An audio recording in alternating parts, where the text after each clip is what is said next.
हाँ जी।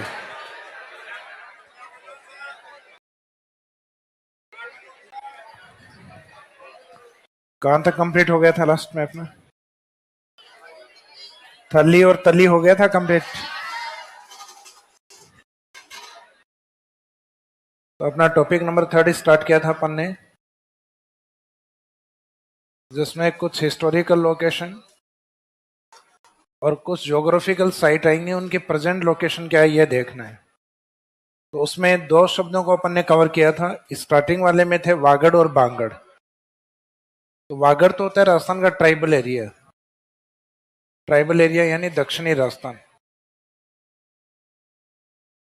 जिसमें सदर्न राजस्थान में एक तो दक्षिणी जिला आता है बांसवाड़ा, देन उसके पास वाले डूंगरपुर और प्रतापगढ़, और एक आता है इसी से मिलता जुलता दूसरा शब्द है बांगड़। बांगड़ का मीनिंग होता है पुरानी जलोढ़,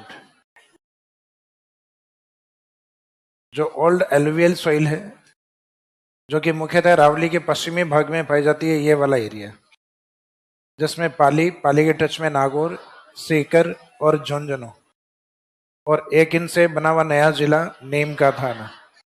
बाकी अरावली के जस्ट पश्चिम वाला भाग है पाली, नागौर, सीकर, झुंझुनू। ये अपने आप में क्या है? ये अपने आप में बांगड़, पुरानी जलोढ़ का एरिया। जबकि राजस्थान का सदर्न या दक्षिण का एरिया क्या है? वागड़। फिर एक दूसरा शब्द करवाया था आपको, जिसमें एक शब्द था थली और दूसरा, थली का मीनिंग होता है अपलैंड पार्ट, ऊंचा उठा हुआ भाग। तो डेजर्ट के जो ऊंचे उठे हुए भाग हैं उसको नाम क्या दिया गया? थली। और जो ड्यून्स है उनके बीच का जो नीचा भाग है, जो बॉटम रीजन है, उस बॉटम रीजन को या बालुकाई स्तूपों की निम्न भूमि को, इनके बीच में स्थित निम्न क्षेत्र या भूमि को क्या बोला जाता है? तली। तली के लिए ज्योग्राफिकल शब्द एक और यूज किया जाता है, प्लाया। हालांकि इस वाले एरिया में तली या प्लाया में जब बारिश के टाइम मानसून के सीजन में अस्थायी पानी की झील बनती है, टेम्परेरी लेक्स बनती हैं, तो इन लेक को भी क्या बोला गया है? Playa lake. लेक में तली शब्द यूज नहीं होता, तली सिर्फ लोकेशन के लिए ही होता है। जबकि प्लाया जगह भी होती है, और उसमें जब पानी भरेगा तो उसको प्लाया लेक भी बोला जाएगा। जैसे ज्वालामुखी जो छिद्र या वोल्केनो माउथ होता है, तो ज्वालामुखी के मुख को बोला जाता है क्रेटर, जहां से पृथ्वी के आंतरिक भाग में से निकलने वाला जो मैग्मा होता है वो मैग्मा उद्गारित होता है यहाँ से। इसमें से मैग्मा का लावे के रूप में इरप्शन या उद्गार होता है। तो इस ज्वालामुखी मुख को क्रेटर कहा जाता है। और पृथ्वी के आंतरिक भाग में जब ये मैग्मा समाप्त हो जाता है तो ये ऊपर सिर्फ क्रेटर बचता है, और धीरे धीरे इसमें नेचुरली वाटर या बारिश का पानी या जमीन से पानी भर जाता है।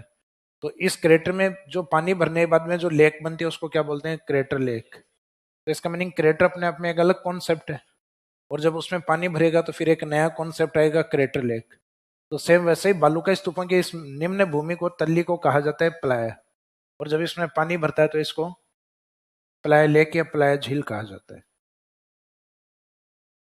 इसके बाद में तीसरा शब्द लिखेगा मरु, और इसके साथ दूसरा देखेंगे अपन मेरू।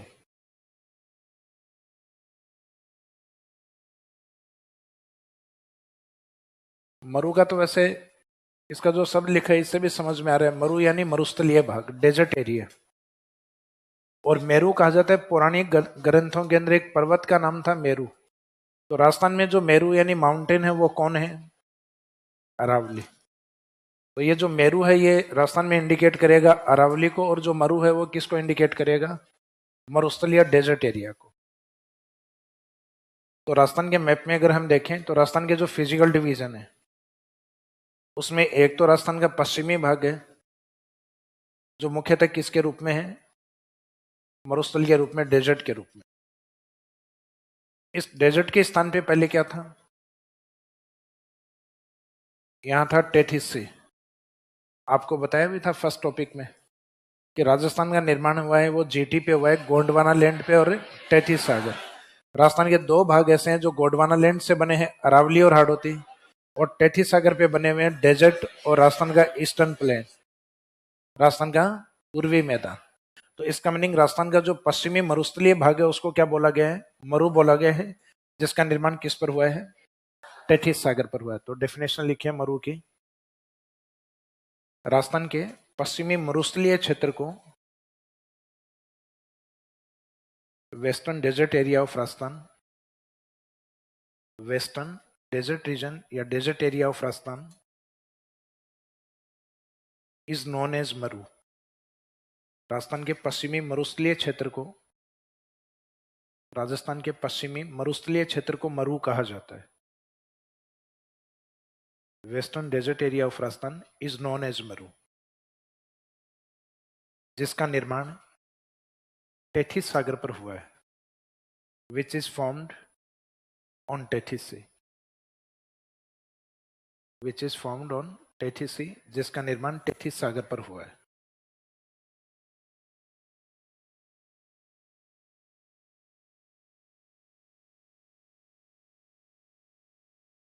विच is formed on Tethys sea, जिसका निर्माण टेथिस सागर पर हुआ है। नेक्स्ट पार्ट है मेरू। तो मेरू वाला भाग अपने को पता है कि गोंडवाना लैंड का हिस्सा है, और गोंडवाना लैंड में सबसे पहले क्या बना? अरावली। अरावली के बाद में क्या बना है? हाड़ौती। तो राजस्थान के चारों फिजिकल डिवीजन की अगर हम बात करें, डेजर्ट, अरावली, मैदान और हाड़ौती की, तो सबसे पहले बना हुआ भाग है अरावली वाला पार्ट, यानी गोंडवाना लैंड का हिस्सा, और उसको इंडिकेट किया गया है मेरू शब्द से। तो मेरू का मीनिंग वैसे तो पौराणिक कथाओं के अंदर एक पर्वत का नाम मेरू था। तो राजस्थान में माउंटेन कौन है? अरावली। तो अरावली को अपन मेरू टेक दे सकते हैं। जैसे कोई व्यक्ति सत्य बोलता है तो अपन क्या बोलते हैं? हरीशचंद्र, क्योंकि सत्यवादी जो शब्द है वो हरीशचंद्र से जुड़ा हुआ है। तो उसी तरीके से मेरू शब्द है, ये पौराणिक कथाओं में एक पर्वत का नाम था। तो राजस्थान में जो पर्वत है अरावली, उस पर्वत के लिए यूज हुआ है मेरू। जैसे इंडिया में अगर बात करें तो मेरू बहुत सारी पर्वतमालाएं हैं। हिमालय अपने आप में मेरू यानी एक माउंटेन की तरह है। तो इसमें मेरू, मेरू को इंडिकेट करना है अरावली। तो मेरू राजस्थान में अरावली को कहा जाता है, यानी मेरू अपने आप में एक माउंटेन था। तो राजस्थान में मेरू या उस माउंटेन की तरह माउंटेन कौन सा है? अरावली। तो इसमें लिखिएगा Aravalli mountain is known as Meru. Aravalli पर्वतमाला को मेरू कहा जाता है। Aravalli mountain is known as Meru in Rajasthan state. Aravalli पर्वतमाला को राजस्थान में मेरू कहा जाता है। Aravalli mountain is known as Meru in Rajasthan state. Aravalli पर्वतमाला को राजस्थान में मेरू कहा जाता है, जिसका निर्माण कौन से भाग से हुआ है? गोंडवाना लैंड। जिसका निर्माण गोंडवाना लैंड से हुआ है, which is formed by Gondwana land, which is formed by Gondwana land, जिसका निर्माण गोंडवाना लैंड से हुआ है।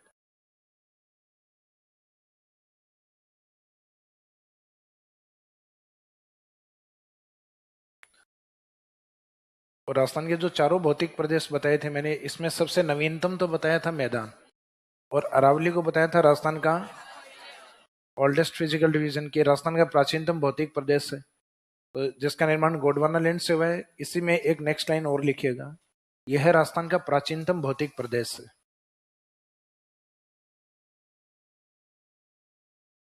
यह है राजस्थान का प्राचीनतम भौतिक प्रदेश है।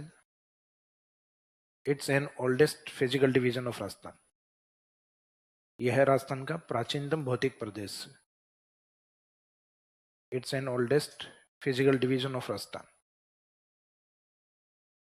तो इसका मीनिंग, एक तो मेरू का मीनिंग राजस्थान में क्या है तो वो बताना है सबसे पहले तो, कि मेरू ये शब्द है ये अरावली के लिए यूज हुआ है। फिर अरावली का निर्माण किससे हुआ है? गोंडवाना लैंड से। और इसके निर्माण के बाद में इसकी विशेषता क्या है? विशेषता की राजस्थान में प्राचीनतम है, कि राजस्थान के पास जो 4 फिजिकल डिवीजन है उसमें सबसे ओल्डेस्ट यही। इसके बाद में नेक्स्ट, राजस्थान में पठारी शब्दों के लिए एक शब्द यूज होता है माल। माल वैसे तो एक मल्टीपर्पज वर्ड है, कई जगह यूज करते हैं अपन, और एक होता है मालव।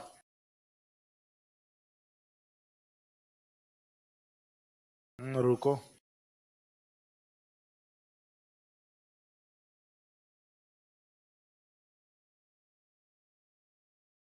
कई बार सैंडल का साइज आपके गाल से पता लग सकता है इससे।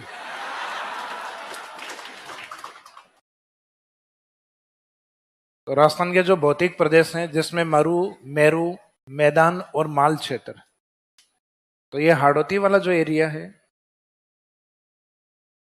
यानी जो अपने आप में क्या है हाड़ौती, प्लेट्यू या पठार, तो राजस्थान के हाड़ौती पठार को माल रीजन कहा जाता है।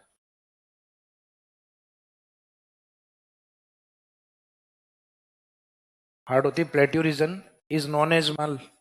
और पठारी भागों का जो निर्माण है, पर्वत या पठारों का निर्माण, वो जनरली ज्वालामुखी से निकलने वाले जो मैग्मा है, वो मैग्मा किसके रूप में उद्गारित होता है, लावे के रूप में। अब ये लावा दो प्रकार का होता है, एक तो होता है गाढ़ा लावा जिसमें सिलिका की मात्रा ज्यादा होती है, और एक जिसमें सिलिका की मात्रा कम होती है। तो जिसमें सिलिका की मात्रा अधिक होगी वो थोड़ा थिक या गाढ़ा लावा होता है।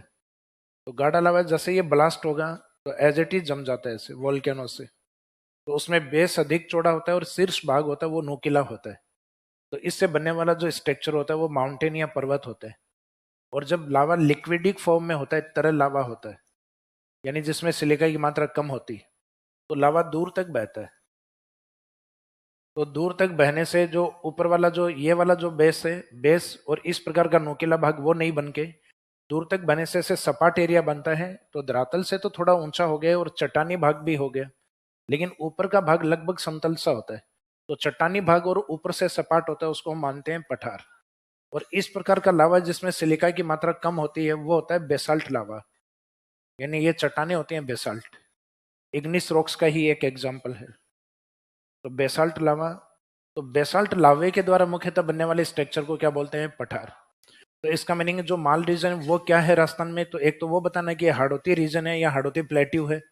फिर उसका निर्माण किससे हुआ है, तो उसका निर्माण हुआ है बेसाल्ट लावे से। तो सबसे पहले तो ये लिखे कि शब्द किसके लिए यूज किया है, तो राजस्थान में प्लेट्यू रीजन है उसके लिए यूज करते हैं। तो इसमें लिखेगा माल रीजन या माल प्रदेश में।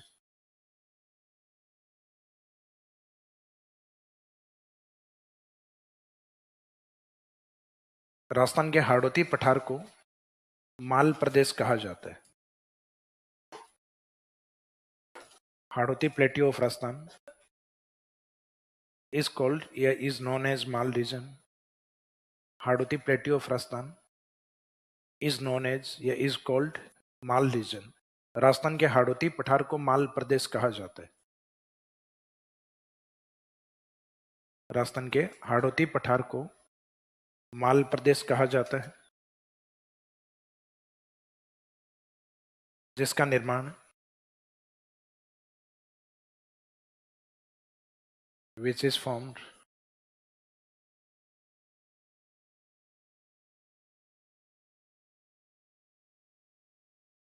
formed by बेसाल्ट लावा, जिसका निर्माण बेसाल्ट लावे से हुआ है।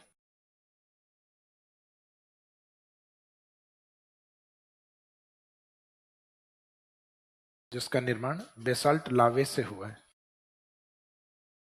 तो इस शब्द को अंडरलाइन कर देना, यानी वोल्केनो से जो लावा निकलता है या जो लावा इरप्शन या लावा उद्गारित होता है उसके कई प्रकार का नेचर होता है। जैसे गाढ़ा लावा है तो गाढ़े लावे में जो मुख्य चट्टानें पाई जाती हैं इग्निस रॉक्स के रूप में, वो हो सकता है कि ग्रेनाइट हो। जबकि थोड़ा लिक्विडिक फॉर्म में होता है तो चट्टानें कौन सी होती हैं, बेसाल्ट। तो बेसाल्ट चट्टानें या बेसाल्ट लावा होता है, उनसे प्लेट्यू बनते हैं। तो राजस्थान के हाड़ौती पठार में भी यही है, बेसाल्ट लावा या बेसाल्ट चट्टानें अधिक। अब राजस्थान में इसमें शामिल एरिया कौन से हैं, तो इसमें राजस्थान का एक डिवीजन बोला जाता है कोटा, कोटा संभाग। इस कोटा संभाग को जनरली हम हाड़ौती संभाग भी बोलते हैं, क्योंकि इसमें मुख्य जो एरिया है वो हाड़ौती पठार का है। लेकिन कोई भी फिजिकल डिवीजन है वो जिले की सीमा के साथ समाप्त नहीं होता है। जैसे अपन ये कहें कि मरुस्थल है, वो ये अपना शेखावाटी वाला एरिया है, डेजर्ट का पार्टी है, चूरू, सीकर, झुंझुनू। तो क्या सीकर में रावली नहीं है? सीकर में रावली की पहाड़ियां भी हैं, झुंझुनू में रावली की पहाड़ियां भी मिलती हैं। तो इसका मीनिंग है कि सीकर झुंझुनू का अधिकांश भाग डेजर्ट एरिया है, पार्शियली पार्ट आंशिक हिस्सा उसका अरावली के अंदर है। तो इसका मीनिंग होने को वो अरावली भी है उस जिले में। तो इसका मीनिंग ऐसा नहीं हो सकता कभी भी कि जहां अरावली समाप्त हो रही है तो जयपुर ये नहीं कहेगा मैं अरावली के साथ ही समाप्त होऊंगा, या कोई भी जिला ऐसा डेजर्ट डिस्ट्रिक्ट ये नहीं कहेगा कि अरावली समाप्त है मैं भी समाप्त रहूंगा। तो इसका मीनिंग है फिजिकल डिवीजन आगे तक, या एक जिले में दो फिजिकल डिवीजन या 3 फिजिकल डिवीजन भी हो सकते हैं। जैसे जयपुर, जयपुर का पश्चिमी भाग सांबर की ओर का एरिया देखो तो डेजर्ट की तरफ है। जयपुर एरिया देखो तो अरावली में है। जयपुर का ईस्टर्न पार्ट देखो तो पूर्वी मैदान में काउंट होता है। तो इसका मीनिंग कुछ ऐसे फिजिकल डिवीजन भी हो सकते हैं जो राजस्थान में, सॉरी, कुछ ऐसे डिस्ट्रिक्ट भी हो सकते हैं जो एक से अधिक फिजिकल डिवीजन में शामिल हो। जैसे अपन कोटा संभाग बोलते हैं, तो कोटा संभाग से तो अपने माइंड में यही आता है कोटा, बूंदी, बारा, झालावाड़। तो राजस्थान का ये वाला जो एरिया है जिसमें कोटा, बूंदी, बारा और झालावाड़, तो ये तो कोटा संभाग है। लेकिन हाड़ौती जो है, उस हाड़ौती में इधर भीलवाड़ा है वो भी शामिल होता है फिजिकल डिवीजन में। भीलवाड़ा के नीचे चित्तौड़ है वो भी शामिल होता है। चित्तौड़ के नीचे प्रतापगढ़ है। तो इसका मीनिंग इनके टच वाले जो पश्चिमी जिले हैं इनमें भी हाड़ौती फैला हुआ है। लेकिन जो मेन हाड़ौती है वो यही है। मुख्य जो विस्तार है वो कोटा, बूंदी, बारा और झालावाड़। जैसे अभी मैंने बताया कि जो डेजर्ट है वो शेखावाटी एरिया में भी है और वहाँ अरावली भी है।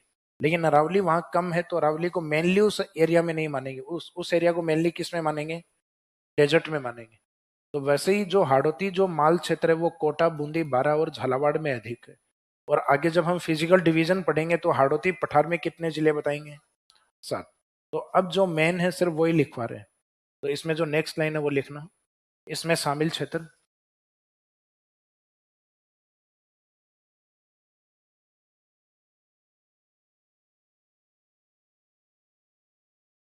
कवर डिस्ट्रिक्ट या रीजन इन दिस पार्ट या in this physical division, covered region in this part या इन हाड़ौती रीजन, और आगे डेस्क करके डिस्ट्रिक्ट के नाम लिख दो, कोटा, बूंदी, बारा एवं झालावाड़। इसमें शामिल क्षेत्र या जिले कोटा, बूंदी, बारा एवं झालावाड़। यानी हाड़ौती के जो मेन डिस्ट्रिक्ट हैं वही है। तो राजस्थान के अंदर जो माल रीजन या माल प्रदेश है, ये तो शब्द किसके लिए यूज करते हैं अपन? हाड़ौती के लिए। जो हाड़ौती प्लेट्यू है। और पठारों का निर्माण है वो मुख्यतः किससे होता है? बेसाल्ट लावेज से। तो ये 2 पॉइंट याद रखने। एक तो ये शब्द किसके लिए यूज किया है? हाड़ौती प्लेट्यू के लिए। और प्लेट्यूज हैं किससे बने हैं? बेसाल्ट। और राजस्थान में मुख्यतः किस क्षेत्र में बना है? कोटा, बूंदी, बारा और झालावाड़, इस वाले एरिया। फिर दूसरा जो एरिया है वो है मालव रीजन या मालव प्रदेश।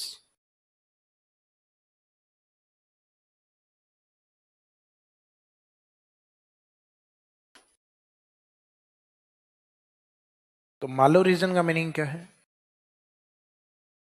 राजस्थान का जो ये जो हाड़ौती पठार है, जो माल रीजन है, ये वाला भाग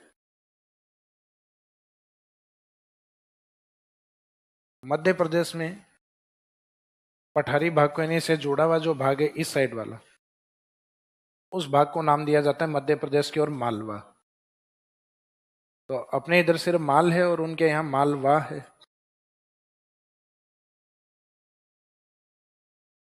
और इधर वाला जो मालवा है वो राजस्थान के कुछ जिलों में फैला हुआ है। जैसे इस साइड में एक तो प्रतापगढ़ की ओर,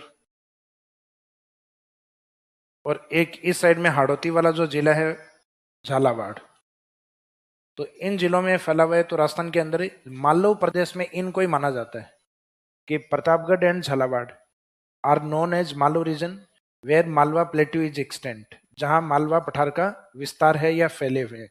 तो मध्य प्रदेश का मालवा राजस्थान के जिन जिलों में फैला हुआ है वो राजस्थान में मालव, और उसके ऊपर का हिस्सा जहां राजस्थान का हाड़ौती पठार है वो राजस्थान का माल प्रदेश। तो हैं दोनों प्लेट्यू रीजन ही। ये भी पठारी भाग है लेकिन ये किसका पार्ट है? मालवा का। और अभी जो बात कर रहे थे वो माल यानी हाड़ौती क्षेत्र का भाग। तो इसमें मालव का डेफिनेशन लिखिएगा। प्रतापगढ़ एंड झालावाड़, प्रतापगढ़ एवं झालावाड़ को मालव प्रदेश कहा जाता है। प्रतापगढ़ एंड झालावाड़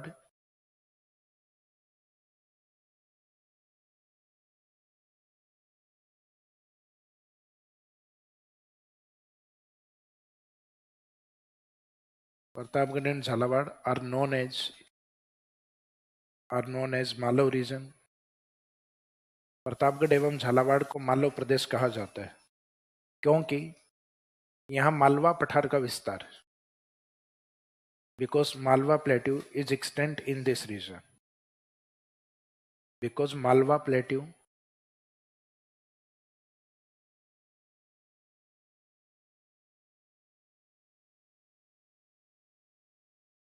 नहीं, मध्य प्रदेश का तो अधिकांश हिस्सा है इसमें, ये वाला। बाकी अपना कुछ एक एरिया, जैसे मध्य प्रदेश में इस साइड में जाओगे आप, नीमच हुआ, मंदसौर हुआ, तो मध्य प्रदेश का तो काफी बड़ा एरिया है। लेकिन अपने इसको मालवा के रूप में डिफाइन नहीं कर रहे। अपन राजस्थान में किसके रूप में पढ़ रहे हैं इसको? मालव के रूप में। राजस्थान के अंदर, राजस्थान के अंदर मालव का मीनिंग है प्रतापगढ़ और झालावाड़। कुछ हिस्सा ऐसा है जो इसके ऊपर की तरफ भी है, वो कम है, उसको हम बोलते हैं ऊपर माल। राजस्थान हिस्ट्री पढ़ा आपने? तो राजस्थान हिस्ट्री में आपने पढ़ा होगा कि इस साइड में चित्तौड़गढ़ और इसके ऊपर की ओर है भीलवाड़ा। तो चित्तौड़गढ़ और भीलवाड़ा के बीच में यहाँ से दो एरिया लिया जाता है। भीलवाड़ा से तो बिजोलिया, और चित्तौड़गढ़ से लिया जाता है भैंसरोडगढ़। तो बिजोलिया और भैंसरोडगढ़ के बीच का जो एरिया है उसको कहा जाता है ऊपर माल। ये भी अलग से लिखवाएंगे इन्हीं के साथ, माल, मालव और ऊपर माल। तो ये होता है मालवा का ऊपरी भाग। तो माल का मीनिंग होता है जनरली ज्योग्राफी के अंदर प्लेट्यू रीजन यानी पठारी भाग। और ये मध्य प्रदेश का जो माल क्षेत्र यानी पठारी भाग है, उसके ऊपर का जो हिस्सा है वो राजस्थान की ओर कहलाता है ऊपर माल। जहां अपने बिजोलिया किसान आंदोलन के दौरान 1917 में एक बोर्ड का गठन भी हुआ था, विजय सिंह ऊपरमाल बोर्ड, 1917 विजय सिंह पथिक। तो ये ऊपरमाल उसी रीजन को कहा जाता है। ज्योग्राफिकल एरिया है एक, जो भीलवाड़ा और चित्तौड़गढ़ के बीच में, यानी बी और सी वाले पार्ट के बीच में। तो भीलवाड़ा में तो किसान आंदोलन वाली लोकेशन ली गई है बिजोलिया, और चित्तौड़गढ़ में लिया गया है भैंसरोडगढ़। यानी एक नाम तो वो है जो कि किसान आंदोलन चला था, बिजोलिया, और एक दूसरा है जो किसान जिस पशु को दूध के लिए अधिक पालते हैं, भैंस। तो बिजोलिया से लेके और भैंसरोडगढ़ के बीच के पठार को या प्लेट्यू को क्या कहा जाता है? ऊपर माल। ये इस माल यानी पठारी भाग के ऊपर है। हालांकि इधर जो माल प्रदेश है पठारी, उसको क्या बोलते हैं? मालवा। राजस्थान की ओर उसको माल रीजन या हाड़ौती, और इसके ऊपर वाले इस हिस्से को भीलवाड़ा चित्तौड़ के बीच वाले को ऊपर माल। तो यहाँ प्रतापगढ़ और झालावाड़ को डिफाइन कर रहे हैं मालव के रूप में। तो मालव प्रतापगढ़ और झालावाड़ को कहा जाता है क्योंकि यहाँ मालवा पठार का विस्तार है। तो ये मालवा से निकला हुआ शब्द ही है मालव प्रदेश। तो इसमें सिंपल सा पूछेंगे, राजस्थान में मालव प्रदेश कौन है? प्रतापगढ़ एंड झालावाड़। राजस्थान में मान लिया हाड़ौती में मुख्य जिले कौन से हैं? तो कोटा, बूंदी, बारा, झालावाड़। तो मेन डिस्ट्रिक्ट यही है। बाकी और भी जिले हैं जो हम आगे फिजिकल डिवीजन पढ़ेंगे तब चर्चा करेंगे उनकी। तो इसी में एक शब्द और डिफाइन करो। दो शब्द तो हो गए ना इसमें, एक तो माल रीजन और एक मालव रीजन, मालव प्रदेश, और एक ऊपर माल।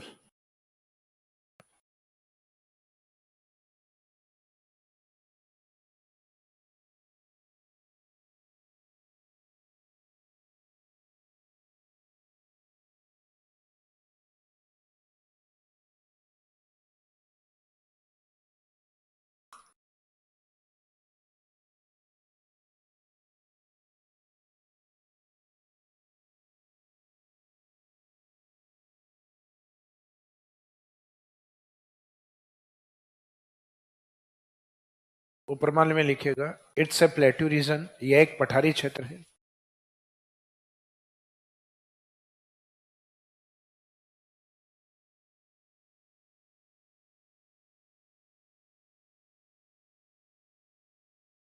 इट्स ए प्लेट्यू रीजन, यह एक पठारी क्षेत्र है जो बिजोलिया, बिजोलिया ब्रैकेट में लिख देना, भीलवाड़ा एवं भैंसरोडगढ़। भैंसरोडगढ़ किसका पार्ट है? चित्तौड़ एवं चित्तौड़ के मध्य स्थित है। which is lies between Bijolia bracket में भीलवाड़ा एंड भैंसरोडगढ़ ब्रैकेट में चित्तौड़। जो बिजोलिया, भीलवाड़ा एवं भैंसरोडगढ़ चित्तौड़ के मध्य स्थित। It's a plateau region which is lies between Bijolia, Bhilwara and Bhainsrorgarh Chittorgarh.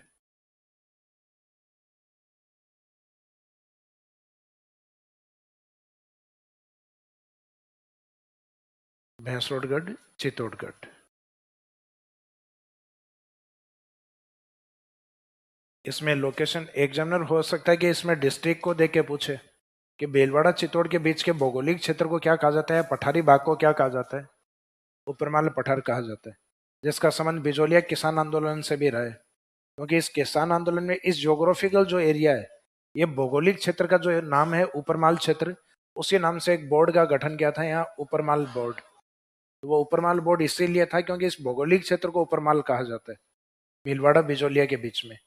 जहां मेवाड़ के राजाओं ने टैक्स लगाया था, तो ये आंदोलन किसके खिलाफ था, मेवाड़ रियासत के खिलाफ।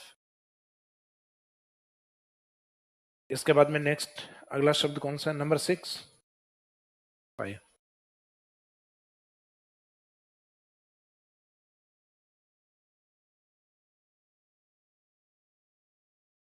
नेक्स्ट है बोराट और भौमट। हिस्ट्री में ये शब्द भी आपने सुना है, भौमट। भौमट आंदोलन या एक ही आंदोलन, डूंगरपुर। तो ये स्टार्टिंग वाला शब्द और लास्ट वाला ये दोनों सिमिलर हैं दोनों में।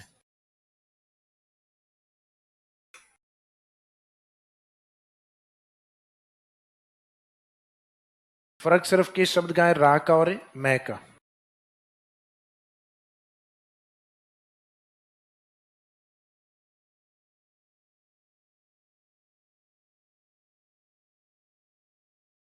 ये वाला भाग है ये उदयपुर।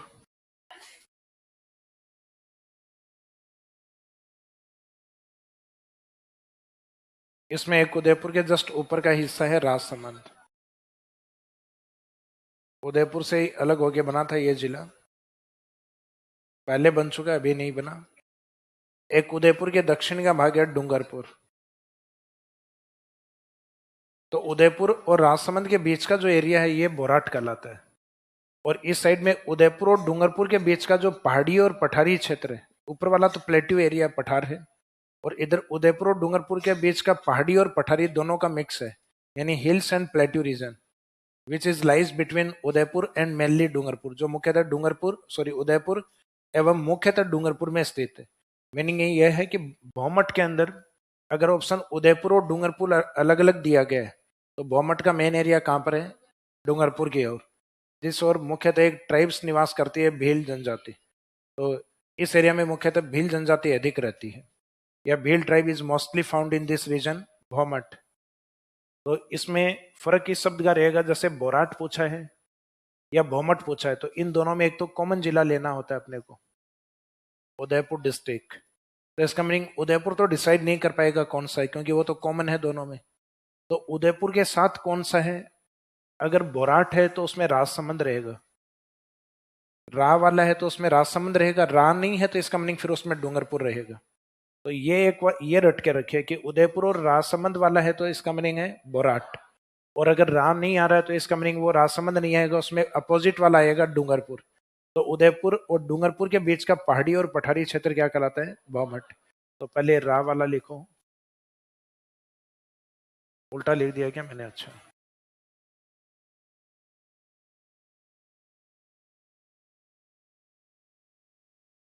बोराट इसमें लिखेगा, यह एक पठारी क्षेत्र है, इट्स ए प्लेट्यू रीजन, जैसा ऊपर माल में बताया था एज इट इज वैसे, यह एक पठारी क्षेत्र है, इट्स ए प्लेट्यू रीजन।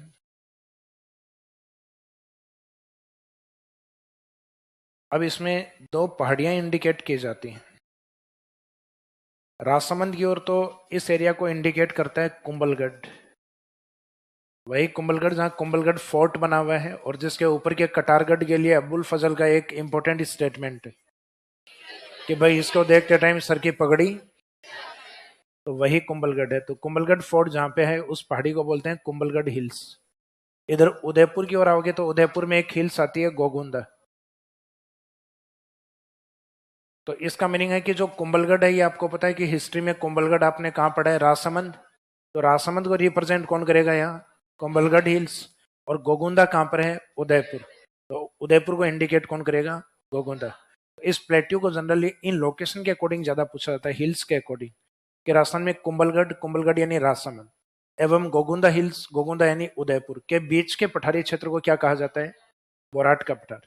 तो आप जब लिखो कि यह एक पठारी क्षेत्र है जो कुंभलगढ़ हिल्स, तो कुंभलगढ़ हिल्स हो सकता है वो कुंभलगढ़ हिल्स नहीं दे, क्या दे, राजसमंद। तो यह कुंभलगढ़ हिल्स यानी राजसमंद एवं गोगुंदा हिल्स ब्रैकेट में उदयपुर के मध्य स्थित है। तो इन हिल्स के साथ डिस्ट्रिक्ट भी लिखिएगा। तो यह एक पठारी क्षेत्र है जो कुंभलगढ़ हिल्स ब्रैकेट में राजसमंद एवं गोगुंदा हिल्स ब्रैकेट में उदयपुर के मध्य स्थित है, which is lies between Kumbhalgarh hills, which is located between Kumbhalgarh hills bracket में Rajsamand and Gogunda hills bracket में Udaipur. It's a plateau region which is lies between Kumbhalgarh hills Rajsamand and Gogunda hills Udaipur. ये एक पठारी क्षेत्र है जो कुंभलगढ़ हिल्स राजसमंद एवं गोगुंदा हिल्स उदयपुर के मध्य स्थित। जब आपको अरावली के बारे में पढ़ाया जाएगा तो अरावली का जो सदर्न पार्ट है, यानी राजस्थान में अरावली को 3 डिवीजन में डिवाइड करके स्टडी करेंगे अपन। उत्तर में है उसको बोलेंगे उत्तरी अरावली, नदन अरावली। जो दक्षिण में है इसको बोलेंगे सदर्न अरावली, दक्षिणी अरावली। और जो बीच में दिख रही है उसको बोलेंगे मिड अरावली या मध्य अरावली। यानी जैसे अरावली अपने को दिख रही है एज इट इज वैसा ही बोलेंगे। उत्तर में दिख रही है उसको उत्तरी अरावली, नीचे दिख रही है वो दक्षिणी अरावली, जो बीच में दिख रही है उसको मध्य अरावली।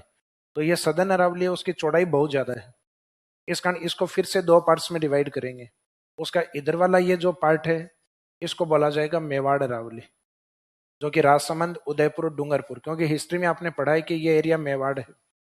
और इस साइड में पाली और सिरोही की ओर है, उस अरावली को बोला जाता है आबू अरावली, जो सिरोही आबू की तरफ फैली हुई है, पाली और सिरोही की तरफ। और जो इधर मेवाड़ वंश का जहां शासन रहे वहां फैली हुई है उसको मेवाड़ अरावली। तो राजस्थान की सबसे ऊंची चोटी तो आती है आबू अरावली के अंदर, जिसका नाम है गुरु शिखर। तो राजस्थान में जो सबसे ऊंची चोटी है यानी सबसे ऊंचा जो शिखर है उसको नाम क्या दिया गया है? गुरु शिखर। जैसे गुरु का मीनिंग वैसे ऊंचा होता है, यानी जिसका पद ऊंचा हो या जो बड़ा होता है उसको गुरु कहते हैं। हिंदी पढ़ लिया आप लोगों ने? तो हिंदी में आपने विलोम शब्द भी पढ़े होंगे, गुरु और लघु। लघु का मीनिंग छोटा और गुरु का मीनिंग ऊंचा या बड़ा। तो हमारे जो सबसे ऊंचा या बड़ा शिखर है उसका नाम गुरु शिखर, यानी बड़ा या ऊंचा शिखर। और यह अरावली का सबसे ऊंचा हिस्सा है। जबकि मेवाड़ अरावली की ओर आते हैं तो इसका मीनिंग इसमें कोई दूसरा माउंटेन लेना होगा अपने को। तो मेवाड़ अरावली में जो सबसे हाईएस्ट पीक मानते हैं, सबसे ऊंची चोटी जो मानी जाती है वो मानी जाती है जरगा। और ये जो जरगा पहाड़ी है ये मुख्यतः बोराट प्लेट्यू वाले रीजन में आती है। तो the highest peak of Mewar is जरगा which is located on जरगा plateau, जो जरगा पठार पर स्थित है। तो ये मेवाड़ अरावली की सबसे ऊंची छोटी जरगा है जिसका संबंध बोराट से है, यानी जो भाग अभी अपने लिखा है ना ये वाला। तो इसके ऊपर मेवाड़ अरावली की सबसे ऊंची चोटी भी है जिसका नाम क्या है? जरगा। तो इसी में बोराट में नेक्स्ट लाइन में लिखो,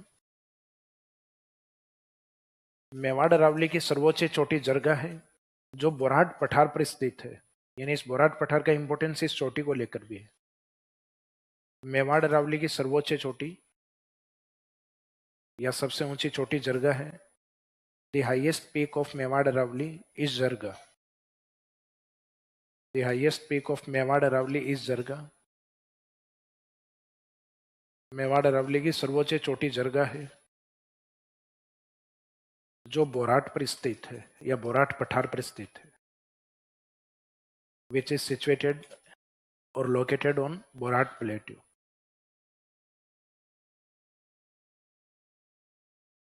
जो बोराट पठार पर स्थित है। तो इसका मीनिंग है राजस्थान के जो 5 हाईएस्ट पीक हैं, सबसे ऊंची चोटियां, उनमें से एक जरगा भी आती है। इस कारण लोकेशन पूछी जा सकती है कि राजस्थान में बोराट कौन से पठार पर आती है, सॉरी जरगा कौन से पठार पर आती है? बोराट के ऊपर। अब बचा हुआ जो दूसरा भाग है बोराट के बिल्कुल अपोजिट नीचे की तरफ, क्योंकि ये तो हिस्सा हो गया उदयपुर और उसके ऊपर राजसमंद वाला। अब उदयपुर और उसके दक्षिण की ओर स्थित हिस्सा कौन सा है? भौमट। तो नेक्स्ट हेडिंग डालिए भौमट।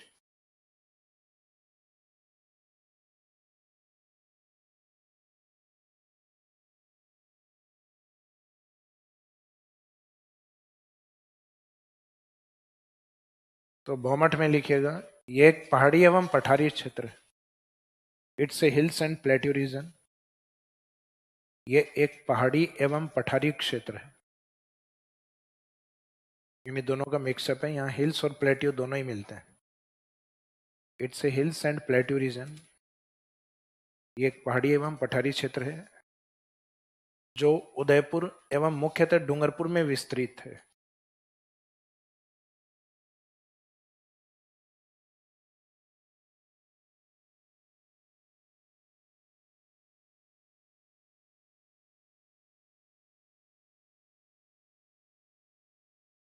which is extent in Udaipur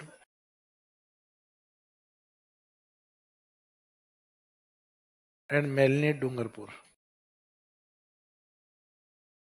जो उदयपुर एवं मुख्यतः डूंगरपुर में स्थित है।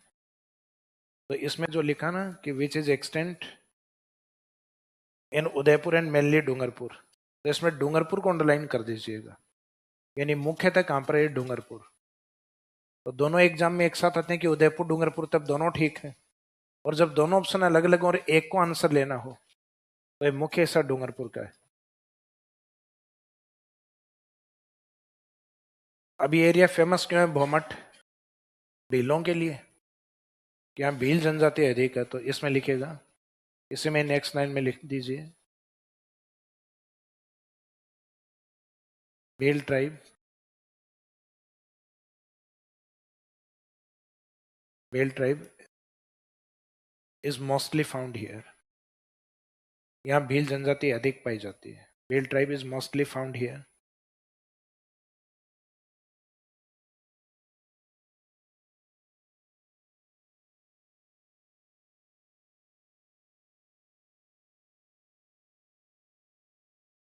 यहाँ भील जनजाति अधिक पाई जाती है। इसका मीनिंग भील जनजाति के लिए फेमस है। और भील जनजाति के क्षेत्र में एक बोली भी होती है, वागड़ी। उस बोली के आधार पे इस एरिया को, दक्षिणी राजस्थान वाले एरिया को क्या बोला जाता है? वागड़। तो स्टार्टिंग में शब्द करवाया था ना आपको, वागड़। तो भीलों का एरिया होता है ये वागड़ क्षेत्र, वागड़ी बोली के आधार पे। तो ये आर्ट एंड कल्चर में भी पढ़ोगे आप, वागड़ी बोली। इसके बाद में ये वाला जो पार्ट था उदयपुर, उदयपुर और राजसमंद के बीच का जो एरिया था उसको नाम क्या दिया था अपन ने? राजसमंद वाले में रा आएगा ना, बोराट। उदयपुर और डूंगरपुर इसके बीच का जो एरिया है, इसमें रा नहीं आना चाहिए। तो रा नहीं आएगा तो बोराट नहीं होगा, क्या होगा? बोमट। तो सब तो लगभग दोनों एक से ही है, सिर्फ रा और मै का फर्क है। रा है तो राजसमंद को लेना है, रा नहीं है तो इसका मीनिंग डूंगरपुर को लेना है। और यहाँ डूंगरपुर और बांसवाड़ा के बीच का जो पहाड़ी क्षेत्र है, यानी पहाड़ों से जो घिरा हुआ एरिया है,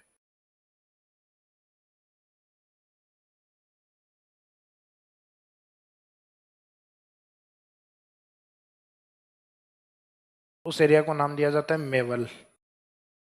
बांसवाड़ा और डूंगरपुर के बीच के पहाड़ी क्षेत्र को या पहाड़ियों से घिरे हुए एरिया को क्या बोला जाता है? मेवल। तो इसमें राजस्थान के जो ट्रॉपिक ऑफ कैंसर या कर्क रेखा वाले जिले हैं वो शामिल होते हैं। यानी एक तो बांसवाड़ा और साथ में दूसरा डूंगरपुर। और एक राजस्थान का ये वाला जो हिस्सा होता है अलवर भरतपुर, इस एरिया में मुख्यतः मेव जाति रहती थी। पहले पहले हिंदू थे, बाद में औरंगजेब के समय इनको मुस्लिम में कन्वर्ट कर दिया। तो इनके फेस्टिवल या कल्चर तो आज भी हिंदुओं के टच में है, लेकिन बाद में मुस्लिम में कन्वर्ट कर दिया गया। तो ये क्षेत्र अपने अलवर भरतपुर का जो एरिया है, ये मेवात, ये इस साइड से लेके हरियाणा तक फैला हुआ है। हरियाणा वालों ने तो उधर मेव जाति के अकॉर्डिंग डिस्ट्रिक्ट भी बना हुआ है उनके, तो मेवात। जहाँ कुछ दिन पहले एक हिंसा हुई थी ना, नूहे नूहे हरियाणा की तरफ, तो वो वाला एरिया है। तो ये मेव जाति का एरिया, यानी ज्योग्राफिकल एरिया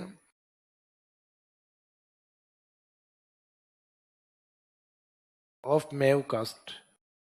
मेव जाति के क्षेत्र को या भौगोलिक क्षेत्र को क्या बोला जाता है? मेवात। जो राजस्थान में मुख्यतः अलवर भरतपुर और बाकी इसका विस्तार मुख्यतः किस ओर फैला हुआ है? हरियाणा की तरफ। तो हरियाणा वालों ने तो इस नाम से एक जिला भी बना रखा है, मेवात डिस्ट्रिक्ट। तो ऐसे कुछ कास्ट वगैरह या फिजिकल डिवीजन होते हैं, उसके अकॉर्डिंग निकटतम कुछ जिले भी बने हुए हैं। जैसे अपनी अरावली माउंटेन गुजरात की ओर एंट्री करती है अधिक चौड़ाई के साथ, दिल्ली की ओर तो कम होती जाती। तो इस साइड में अधिक चौड़ाई के साथ एंट्री करती है, यानी एरिया ज्यादा है अरावली का, इस साइड में फैला हुआ। दक्षिणी अरावली चौड़ाई में है, तो इस साइड में गुजरात वालों ने एक जिला बना रखा है जिसका नाम है अरावली।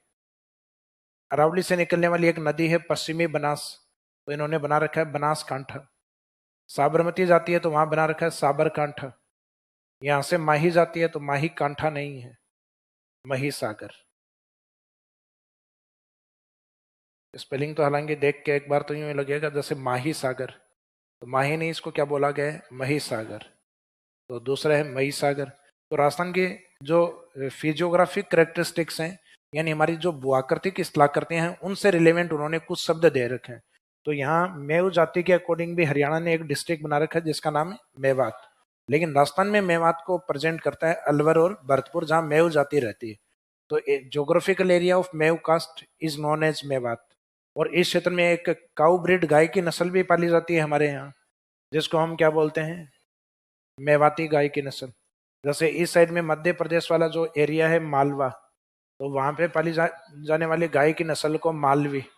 तो कुछ ज्योग्राफिकल एरिया हैं जिससे अपने अपने जो कैटल ब्रीड है या पशुओं की या मवेशियों की कुछ प्रजातियां जो है, नस्लें जो है, उन नस्लों को नाम दे रखा है। तो इसमें पहले ये मेवल वाला लिख दीजिए, क्योंकि फिर ये एक ज्योग्राफिकल एरिया जिसका एक आपको सीक्वेंस याद हो जाएगा। ये रा वाला है तो इसका मीनिंग ऊपर वाला है बोराट, रा नहीं है तो इसका मीनिंग बोमट, और उसके नीचे है वो है मेवल। तो बोराट है, बोमट है, मेवल। तो बोराट है, रा रहे तो राजसमंद उदयपुर, और रा नहीं आ रहा बोमट तो उदयपुर और डूंगरपुर, और फिर डूंगरपुर और बांसवाड़ा के बीच के एरिया को क्या बोला जाएगा, मेवल। तो पहले मेवल और उसके बाद में कवर करेंगे मेवात। तो नेक्स्ट अगले शब्द लिखिएगा,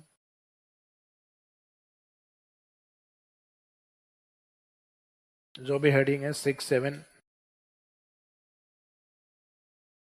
मेवल।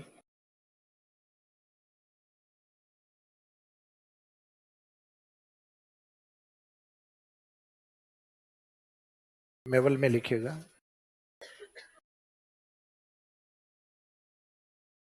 एरिया कौन सा इसमें, Banswara Dungarpur.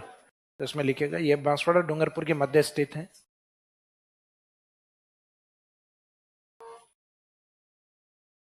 मेवल is located between या lies between Banswara and Dungarpur. यह बांसवाड़ा डूंगरपुर के मध्य स्थित है, जो पहाड़ियों से घिरा हुआ भौगोलिक क्षेत्र है।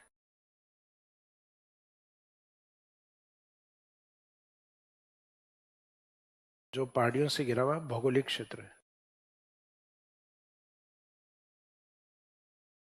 It's a geographical region which is covered by hills.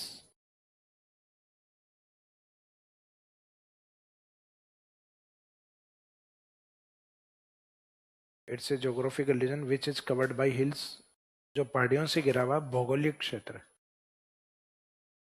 इसका मीनिंग इसमें जो लिखा ना कवर्ड बाय हिल्स, तो ये हिल्स को अंडरलाइन कर दीजिए। इसका मीनिंग एक पहाड़ी क्षेत्र है, उसके लिए शब्द यूज हुआ है।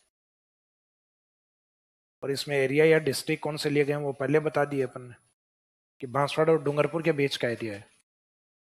जबकि राजस्थान के अलवर भरतपुर जहां मेव जाति अधिक है, उस एरिया को क्या बोला गया है, मेवात। तो स्टार्टिंग शब्द को देखो तो इसमें भी मेव आता है और इसमें भी मेव। तो इसका ये वाला एरिया मेवात वाला, ये मेव जाति के अकॉर्डिंग। तो इसमें लिखिएगा geographical area of Mev cast.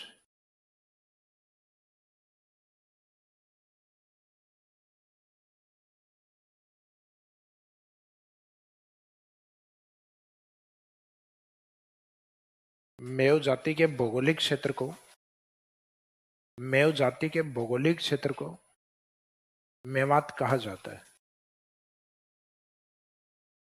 Geographical area of Mev caste is known as Mewat या इज कॉल्ड मेवात। मेव जाति के भौगोलिक क्षेत्र को, geographical area of Mev caste is known as Mewat. अब इसमें जिले कौन से हैं, नेक्स्ट लाइन में लिख दो। This region is extent, this region is extent in Alwar and Bharatpur.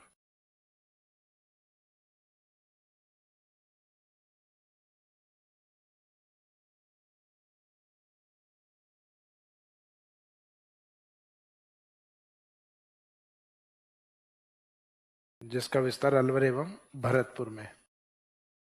Alphabet में जो कंटिन्यूस बोलते हैं ना, ए और बी, अलवर और भरतपुर।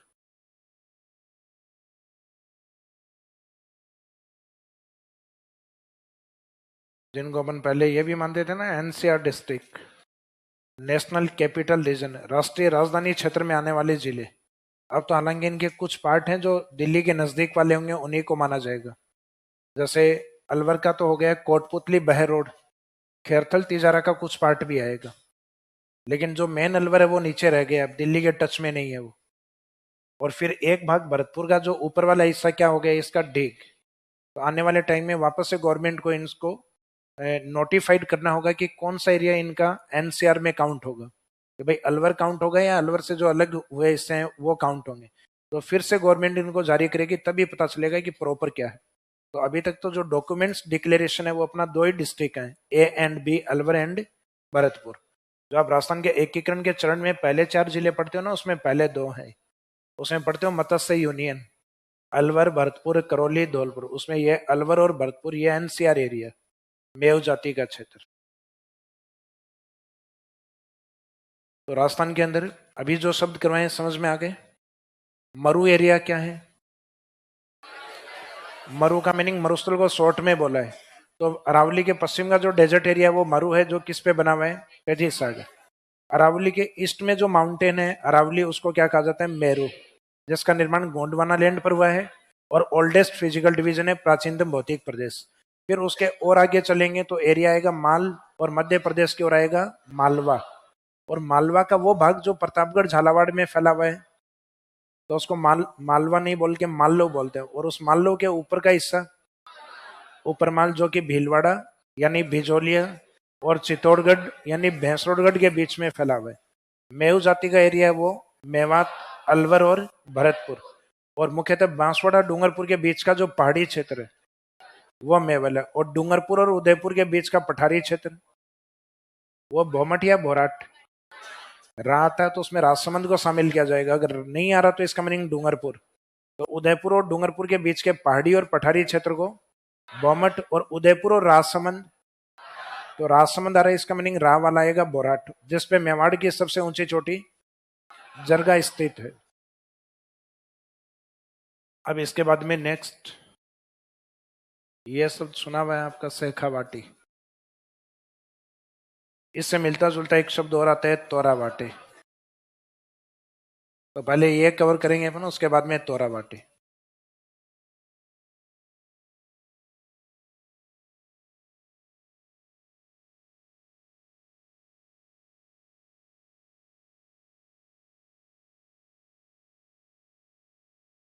फर्स्ट में लिखो इसमें Shekhawati.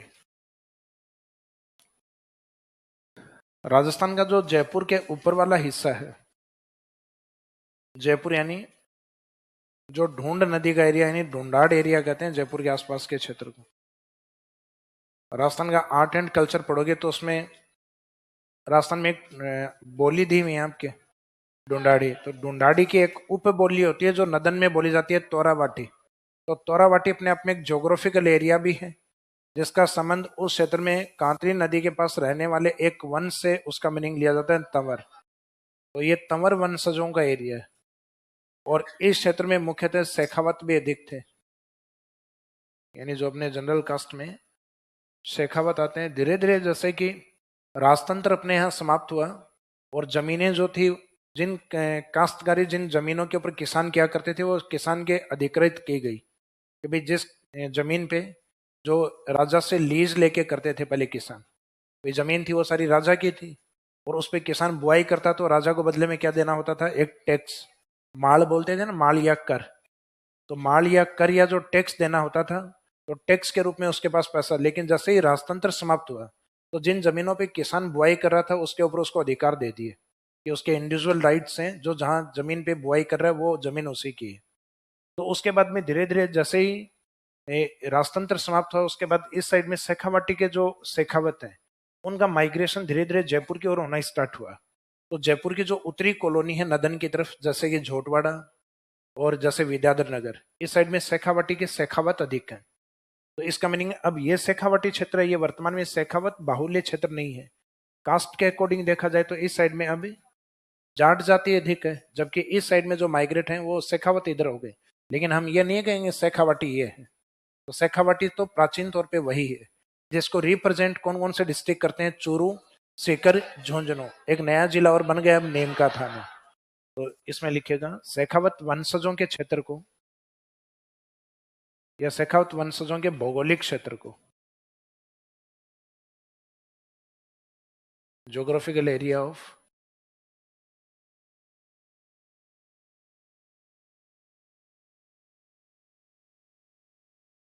Geographical area of Shekhawat dynasty. Shekhawat वंशजों के क्षेत्र को या भौगोलिक क्षेत्र को, शेखावत वंशजों के भौगोलिक क्षेत्र को शेखावाटी कहा जाता है। Geographical area of Shekhawat dynasty is called या इज नोन एज शेखावाटी। तो शेखावतों के कारण ये शेखावाटी। फिर नेक्स्ट लाइन में लिख दीजिएगा इसका विस्तार। This geographical region is extend, this geographical region is extend in Churu, Sikar, Jhunjhunu and Neem ka थाना।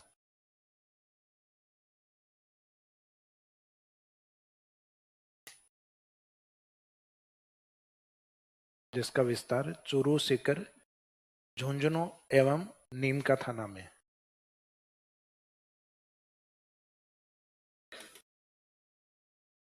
This region is extent in, its extent in Churu, Sikar, Jhunjhunu and Neem ka थाना।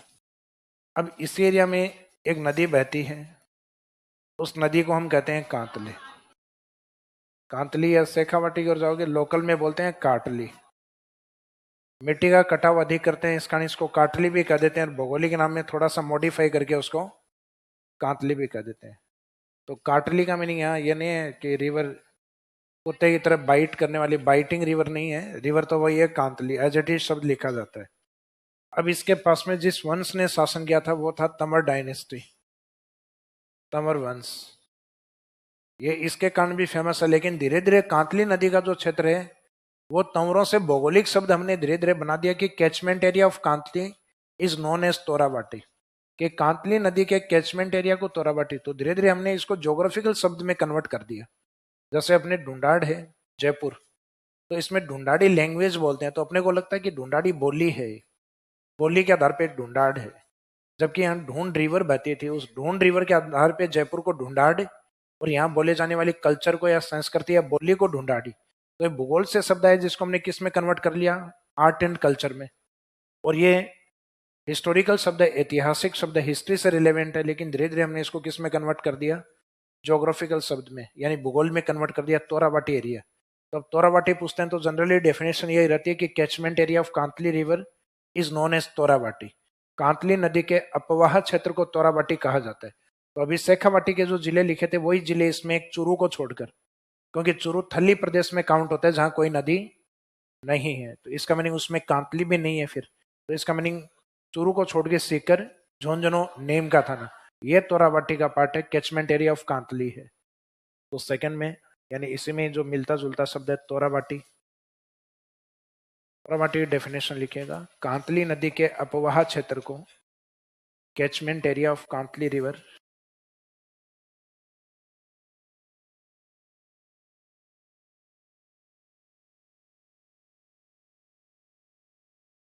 Catchment area of Kantli river,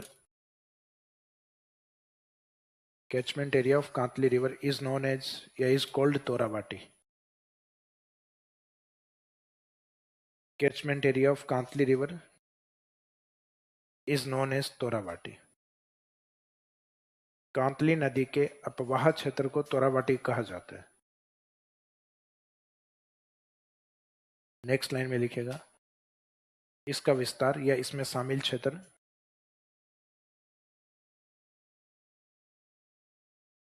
this region is extend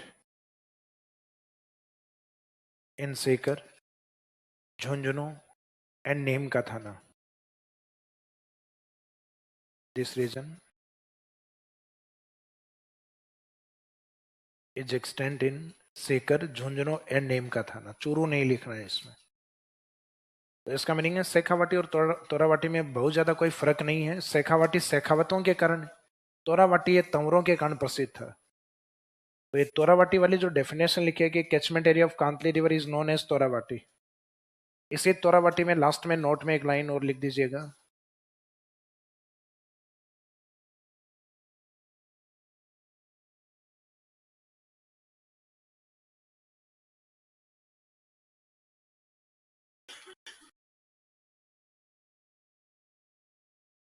यह क्षेत्र या यह भौगोलिक क्षेत्र तंवर वंशजों के लिए प्रसिद्ध था।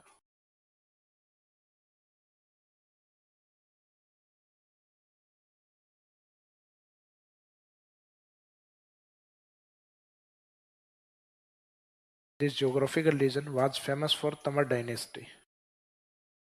This geographical region was famous for Tamar dynasty. यह क्षेत्र या यह भौगोलिक क्षेत्र लिख दो, मीनिंग एक ही है। कोई एरिया होता है वो अपने आप में ज्योग्राफिकल एरिया भी होता है। तो जयपुर अपने आप में एक एरिया है, तो अपने आप में भौगोलिक क्षेत्र है। तो यह क्षेत्र या यह भौगोलिक क्षेत्र तंवर वंशजों के लिए प्रसिद्ध था। तो ये जो तोरावाटी शब्द आया हुआ है वो किसके लिए, कहाँ से आया हुआ है? तंवर डायनेस्टी से निकला हुआ शब्द। फिर अगला शब्द नंबर कौन सा है?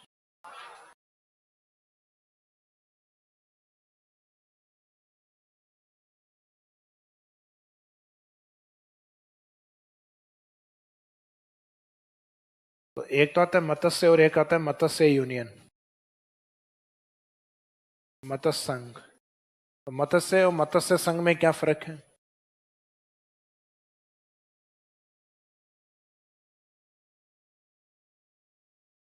ये वाला जो एरिया है अपने जयपुर और अलवर के पास का एरिया, या इस साइड में जयपुर और मेनली इस साइड का जो ये रेक्टेंगल शेप में फैला हुआ एरिया था अलवर का। अगर इसको हम देखें तो अलवर तो अब कई पार्ट्स में डिवाइड हो गया है। ये खड़े आयत की तरह था अलवर इस तरीके से। अब तो कई जिलों में ये तो एरिया बन गया कोटपुतली बहर रोड, ये बन गया तिजारा खेरथल, और नीचे वाला ये रह गया साउथ ईस्ट वाला अलवर। तो पहले के अकॉर्डिंग अगर हम देखें तो ये अलवर, ये अलवर का नदन पार्ट, ये अलवर का ईस्टर्न पार्ट, ये इसका सदर्न पार्ट।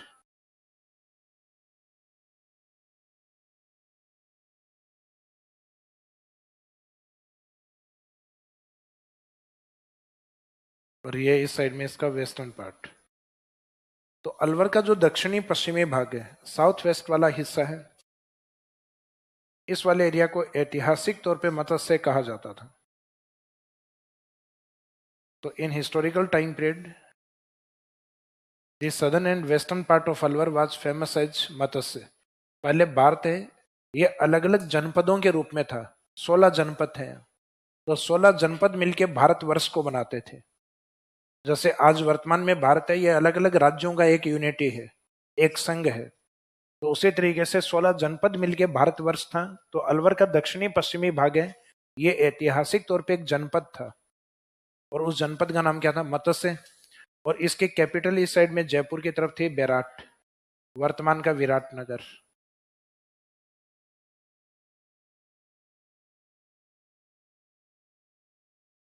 बेराट और वर्तमान का देखा जाए तो विराटनगर। तो पहले तो ये जयपुर में था विराटनगर, अब ये कोटपुतली बहर रोड में शामिल हो गए। इस साइड में अलवर का जो उत्तरी भाग था, northern part of Alwar was famous known as Kuru region, Kuru क्षेत्र। अलवर के उत्तरी भाग को कुरु क्षेत्र या कुरु प्रदेश कहा जाता था। यह मुख्यतः अलवर का उत्तरी भाग जो आगे हरियाणा तक फैला हुआ है। तो वास्तव में कुरुक्षेत्र का मैदान तो हरियाणा में, जहां महाभारत का बैटल या युद्ध हुआ था। तो Kurukshetra northern part of Alwar which is mainly extent in Haryana, जो मुख्यतः हरियाणा में विस्तृत है वो कुरुक्षेत्र। और इस कुरुक्षेत्र की जो कैपिटल है या कुरु प्रदेश की जो कैपिटल है वो थी इंद्रप्रस्थ, यानी वर्तमान दिल्ली। अलवर का जो दक्षिणी पूर्वी भाग है, इसका जो पूर्वी भाग है, उसमें अलवर का कुछ हिस्सा या तो शामिल कर लेते हैं कई बार, या फिर इसके ईस्टर्न भाग की और इस साइड में आप जाओगे तो भरतपुर, राजस्थान में पूर्वी भाग है धौलपुर, और फिर इस साइड में आओगे तो नीचे की तरफ करौली। तो ये भरतपुर वाला डिस्ट्रिक्ट है, ये तो है बैठी हुई गिलहरी की तरह इस तरीके से। ये राजस्थान का पूर्वी भाग और ये करौली। तो करौली तो पहले डक शेप में दिखाई देता था, बतख, लेकिन अब गंगापुर सिटी निकल गए, इसका बतख बिगड़ गया है। ये वाला हिस्सा भरतपुर वाला हिस्सा, इसका ऊपर का हिस्सा डिग रह गया, नीचे का भरतपुर। राजस्थान में पूर्वी जिला जो अभी तक जो जिले हैं उनमें सबसे छोटे जिले के रूप में माना जाता है इसको, धौलपुर डिस्ट्रिक्ट। तो ये वाला पार्ट है भरतपुर, ये करौली और ये धौलपुर, ये राजस्थान के पूर्वी जिले हैं। तो इन सब को मिला के ए बी, इसको बोलने में सी बोल देते हैं, वैसे कैसे होता है सी और डी। तो ये अलवर, भरतपुर, करौली, धौलपुर मत्स्य यूनियन, जो राजस्थान का यूनिफिकेशन या एकीकरण करके और हम राजस्थान जो बना रहे थे, उस राजस्थान के अंदर जो प्रथम चरण है, उस प्रथम चरण को नाम क्या दिया जाता है? मत्स्य यूनियन, मत्स्य संघ। तो संघ से, नाम से ही पता लग रहा है, संघ का मीनिंग इसमें यूनिटी है, यूनियन है, शामिल किए गए। और वो सिर्फ एक शब्द है मत्स्य, जिसका संबंध ऐतिहासिक काल के जनपदों से है। यानी उस समय के प्राचीन समय में जो बड़े बड़े जो राजवंश, या यूं कह सकते हैं उस समय के जो स्टेट थे, जो जनपदों के रूप में थे। तो राजस्थान में ऐतिहासिक काल में अलवर का जो दक्षिणी पश्चिमी भाग था वो क्या था? मत्स्य। और एकीकरण का पहला चरण जिसमें अलवर, भरतपुर, करौली, धौलपुर, इन सबको शामिल करते हैं, इसको नाम दिया जाता है मत्स्य यूनियन या मत्स्य संघ। और एक इस साइड का भाग और है भरतपुर, धौलपुर और करौली, जिसको ऐतिहासिक काल में कहते थे सूरसेन, जो आगे यूपी की तरफ फैला हुआ था, और उसकी कैपिटल थी मथुरा, जो हिस्ट्री में पढ़ते हो आप। ये वाला जो भाग है करौली, धौलपुर, भरतपुर, कुछ बुक्स में इसमें भी अलवर शामिल कर लेते हैं। तो लिखा तो ऐसा जाता है कि अलवर का पूर्वी भाग, अलवर का पूर्वी भाग मीनिंग भरतपुर, धौलपुर, करौली और यूपी का एरिया।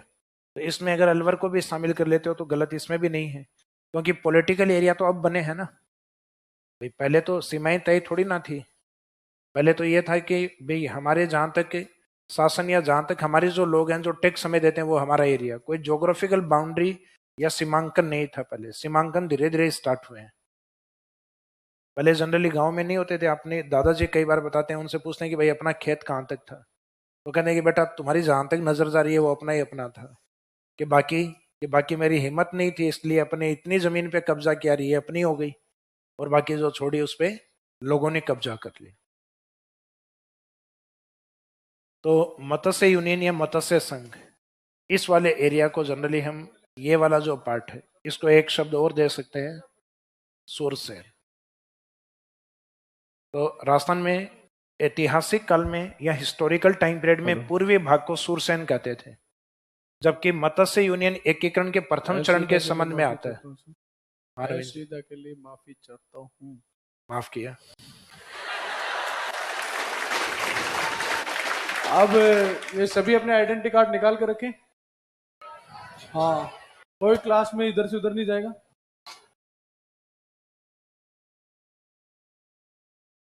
मैं कंटिन्यूस कर सकता हूँ क्या नवीन जी?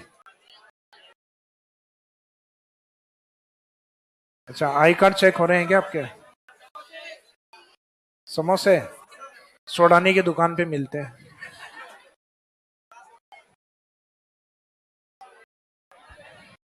बस कोई स्टूडेंट बात नहीं करेगा, क्लास आपकी चलती रहेगी। अच्छा, ये डायग्राम इसमें बनाइए, उसके बाद डेफिनेशन, ये समझ में आ गया? नहीं आया, बट डेफिनेशन लिखेंगे तब समझ में आ जाए। ये आगे वाला बना लीजिए। ये अलवर का पार्ट, जिसमें उत्तरी भाग को कुरुक्षेत्र, जिसका कैपिटल है इंद्रप्रस्थ।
हाँ, सुरसैन में अलवर को भी लेते हैं, लिखने में इसको अलवर का पूर्वी भाग, तो कुछ बुक्स लिखती है कुछ नहीं लिखती, लिखना गलत नहीं है। एरिया लगभग सुरसैन में और मत्स्य यूनियन में सेम ही है, लेकिन डेफिनेशन अलग लिखते हैं। मत्स्य यूनियन अपने आप में राजस्थान के एकीकरण का पहला चरण है।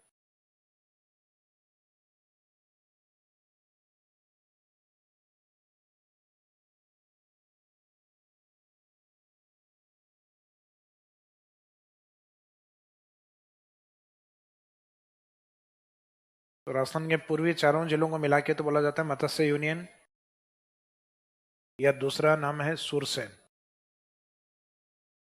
डिस्ट्रिक्ट सेम है, मीनिंग अलग अलग होंगे।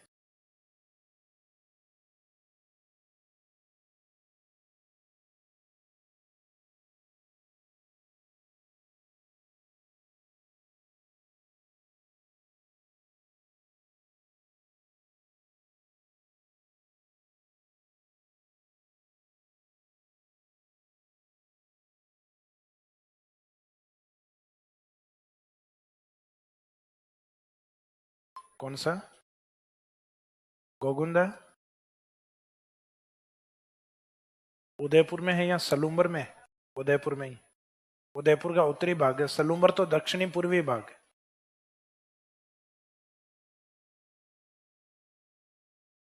सुरसैन ये मत्स्य यूनियन वाली हैं चारों, पर डेफिनेशन अपन लिखेंगे तो राजस्थान के ऐतिहासिक काल में पूर्वी हिस्से को सुरसैन कहते थे, जबकि राजस्थान का एकीकरण का जो पहला चरण है उसको मत्स्य यूनियन कहा जाता है। तो मीनिंग अपने आप में अलग अलग है।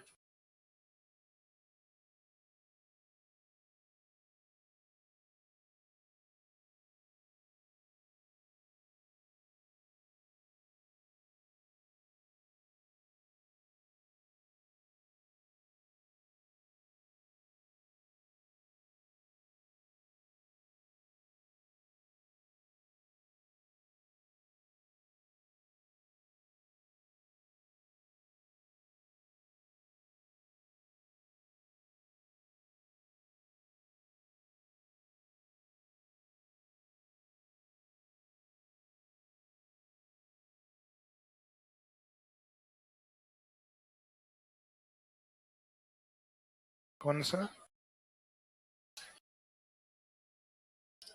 सुरेश वापस रिपीट। वोट किसको दिया है?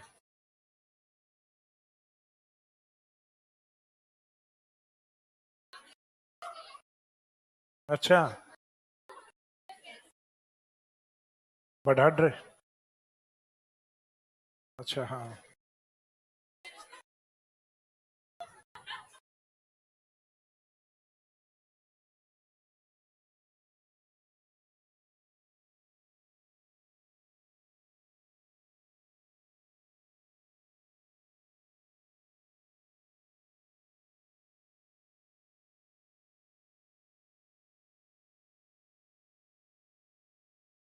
हाँ जी, कंप्लीट हो गया।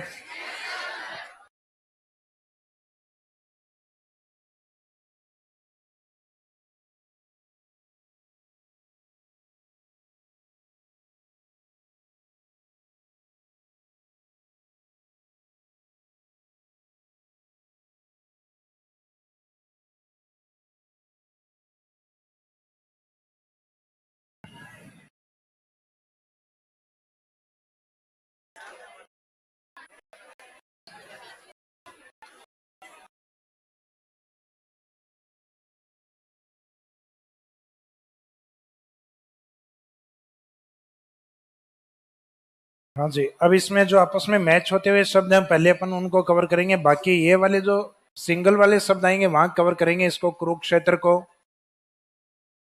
इस वाले सुरसैन को। अभी यहाँ जो डेफिनेशन लिखेंगे अपन, एक तो मत्स्य की और एक मत्स्य यूनियन के, तो इसमें पहले लिखे मत्स्य वाले पार्ट की।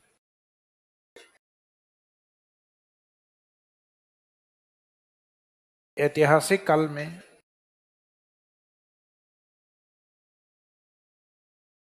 अलवर के दक्षिणी पश्चिमी भाग को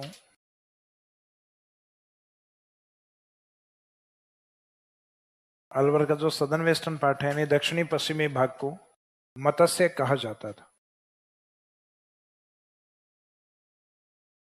the southern western part of Alwar in historical period, the southern western part of Alwar in historical period was famous as मत्स्य। ऐतिहासिक काल में अलवर के दक्षिणी पश्चिमी भाग को मत्स्य कहा जाता था। जयपुर शामिल होगा ना, दक्षिणी पश्चिमी, अलवर का दक्षिणी पश्चिमी भाग, अभी कैपिटल और लिखेंगे उससे समझ में आ जाएगा। अलवर के दक्षिणी पश्चिमी भाग को मत्स्य कहा जाता था। Southern western part of Alwar in historical period was famous as Matsya. इसी में नेक्स्ट लाइन में लिखिएगा, इसकी राजधानी बेराट थी। Bairat was the capital of this region. इस क्षेत्र की राजधानी बेराट थी। इसकी राजधानी बेराट थी, यानी उस समय बेराट के रूप में था। आज वर्तमान में विराटनगर है। अब वर्तमान में इसका जो एरिया है वो एक तो विराटनगर अब कहां पे चला गया है? कोटपुतली, बहरोड, ये अपने आप में अलग जिला बन गया है। जबकि बाकी का जो हिस्सा है वो अब भी किसके रूप में है? अलवर। तो ये पहले तो कोटपुतली वाला क्या लिखा जाता था एरिया? जयपुर। तो अब इसमें रिप्रेजेंट होगा कोटपुतली बहरोड। तो बाई चांस ये कोटपुतली बहरोड नहीं है तो क्या आएगा? जयपुर। तो ब्रैकेट में जयपुर भी लिख सकते हो। बहरोड, तो बहरोड पहले अलवर का हिस्सा था, तो बहरोड के नाम से आता है तो ठीक है, नहीं आता तो अलवर है लिखा हुआ है ऑलरेडी, तो अलवर तो अब भी लेंगे इसमें। तो इस वर्तमान में इसका विस्तार नेक्स्ट लाइन में लिखिएगा। At present Matsya is extent in Kotputli, Behror and Alwar. Kotputli Behror के ब्रैकेट में आगे जयपुर लिख सकते हैं। बाई चांस कोटपुतली बहरोड नहीं है तो अपन आंसर क्या मानेंगे? Jaipur and Alwar. At present Matsya is extent in Kotputli, Behror, bracket में जयपुर एंड अलवर। और जयपुर नहीं लिखें तो भी अंडरस्टूड है कि ये जो कोटपुतली है ये पहले जयपुर का हिस्सा ही था।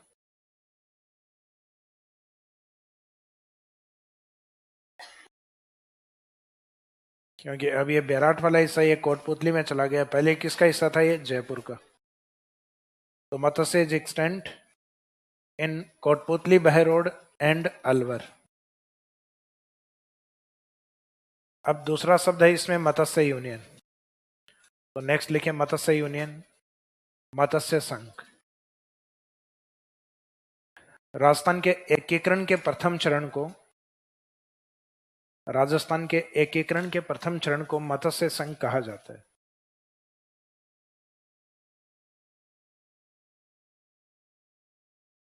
राजस्थान के एकीकरण के प्रथम चरण को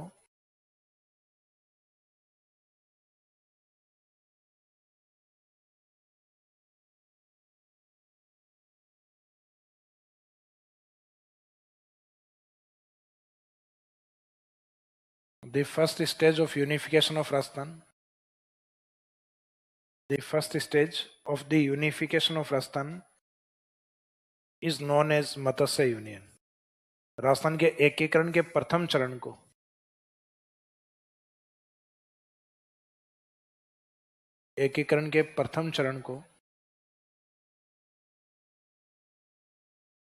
मत्स्य संघ कहा जाता है। मत्स्य संघ जो लिखा उसके आगे ब्रैकेट में वो डेट लिख दीजिएगा, 18 मार्च 1948, यही है ना?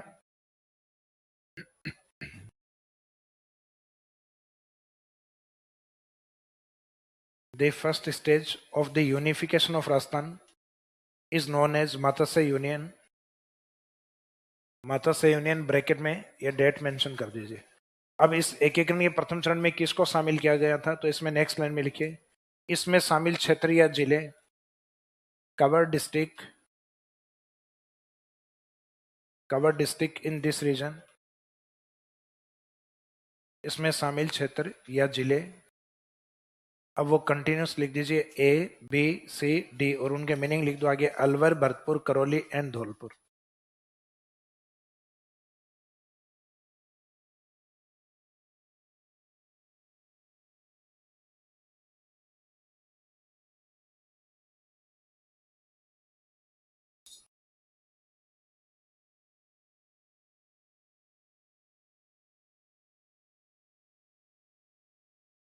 जिसमें शामिल क्षेत्र ए बी सी डी। अब इसका मीनिंग हम क्या लेते हैं ए बी सी डी का? अलवर, भरतपुर, करौली एंड धौलपुर। और बाकी हिस्ट्री में इसको कंप्लीट करोगे आप तो वहां ये भी लिखा हुआ रहता है कि ये वर्ड किसके द्वारा दिया हुआ है, ये शब्द किसके द्वारा दिया हुआ है। तो यह शब्द के एम मुंशी के द्वारा दिया गया। ये लास्ट में नोट में लिखना चाहें तो लिख दीजिए Matsya union word is given by K M Munshi. यह शब्द के एम मुंशी के द्वारा दिया गया।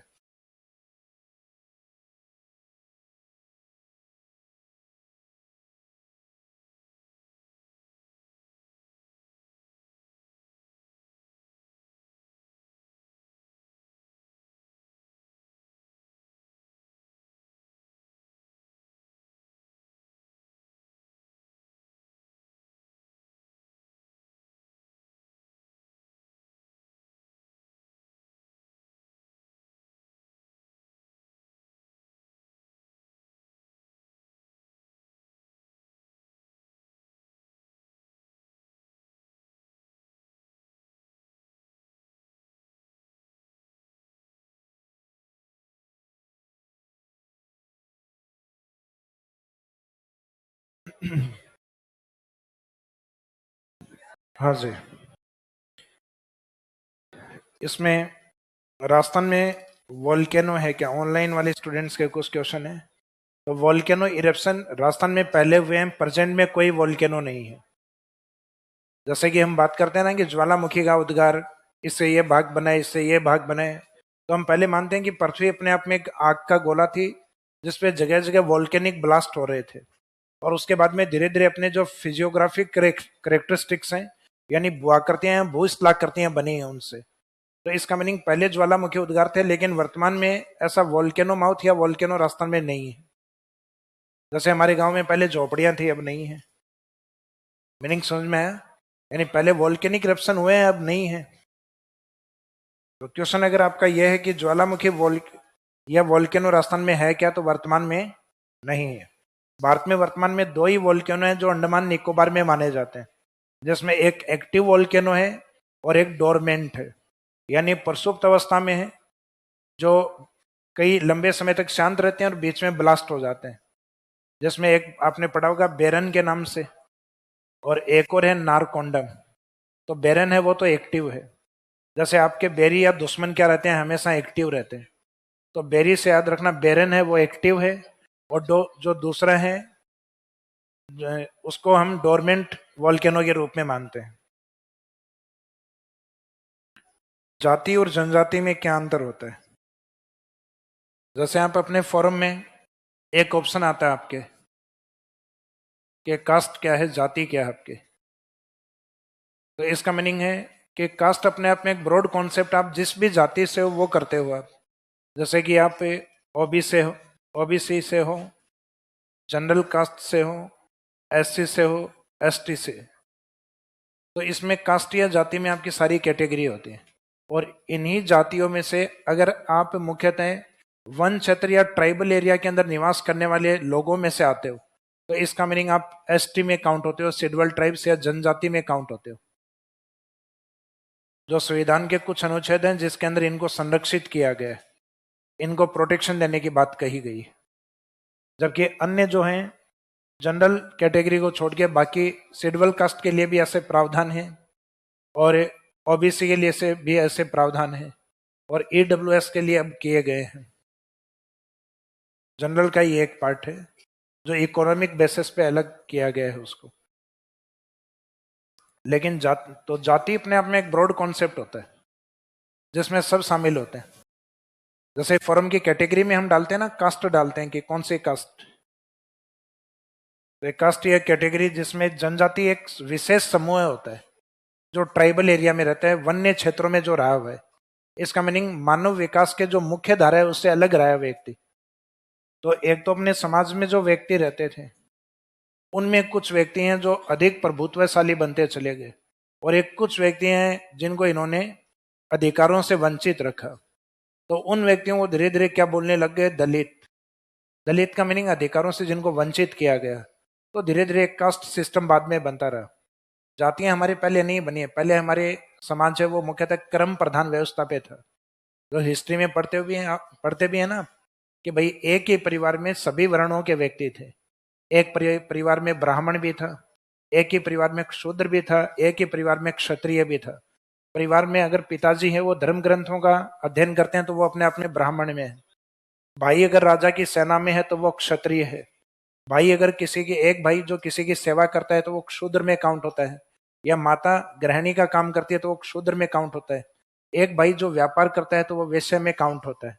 तो इस तरीके से एक ही परिवार में सारे वर्ण मौजूद थे। तो अब धीरे धीरे जिस तरीके से लोगों ने काम करना स्टार्ट किया, यानी पूरा परिवार ही दूसरों की सेवा में लग गया, और इस प्रकार के काम जो दूसरों की सेवा में और निम्न तबके के काम, तो धीरे धीरे उसको कास्ट में डिफाइन करना स्टार्ट कर दिया हमने। जातियां पहले की बनी हुई नहीं है, ये मानव ने धीरे धीरे अपने स्वार्थ के लिए इनको बनाया है। फिर मेवात में नेक्स्ट क्वेश्चन है, मेवात में अलग वे डिस्ट्रिक्ट नहीं है क्या? अलग वाले भी मेवात में आते हैं लेकिन अभी वो डिफाइन नहीं है। जो सामान्य सी बात है, अलवर और भरतपुर शामिल है तो उससे अलग बात डीग है तो वो भी शामिल होगा। और अलवर से जो अलग वह है, जैसे कि बहरोड खेरथल, और जो खेरथल तिजारा और कोटपुतली बहरोड, वो भी इसमें शामिल होंगे। लेकिन ये बेटर तरीके से जब गवर्नमेंट डेटास देंगे उनके बाद ज्यादा सही तरीके से पता लगेगा इनका। अभी तो अलवर भरतपुर ही लिखना है उसमें। सर अलवर जयपुर ग्रामीण में, अलवर जयपुर ग्रामीण में लगता है क्या?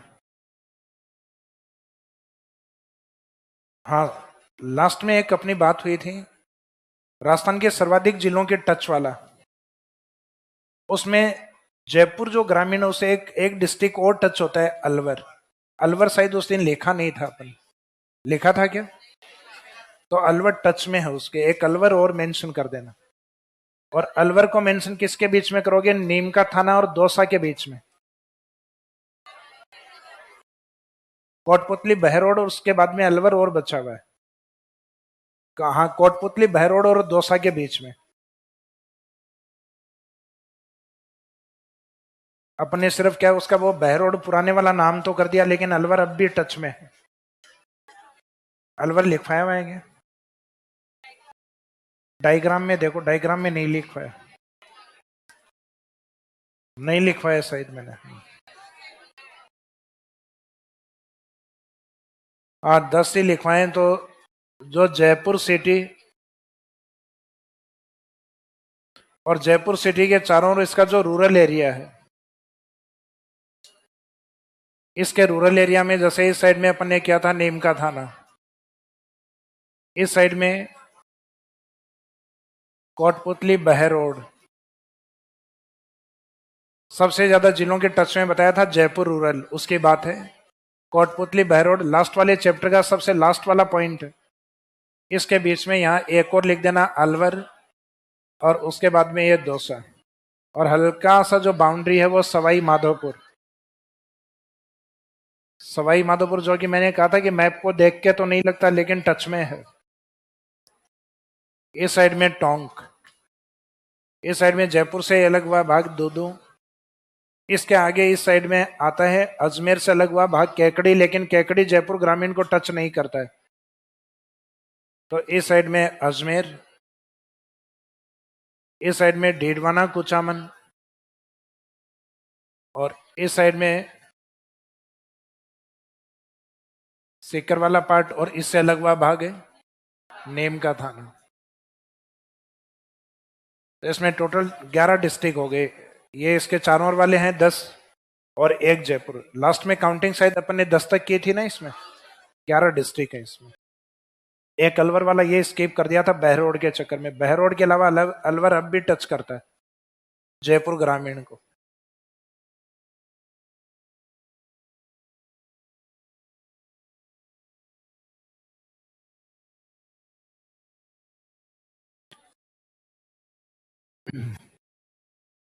मत्स्य और मत्स्य यूनियन के बाद में नेक्स्ट अगला शब्द लिखेगा राठी और राठ।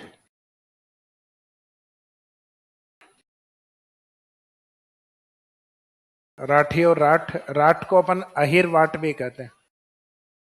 अहिर किसको कहा जाता है? यादवों को।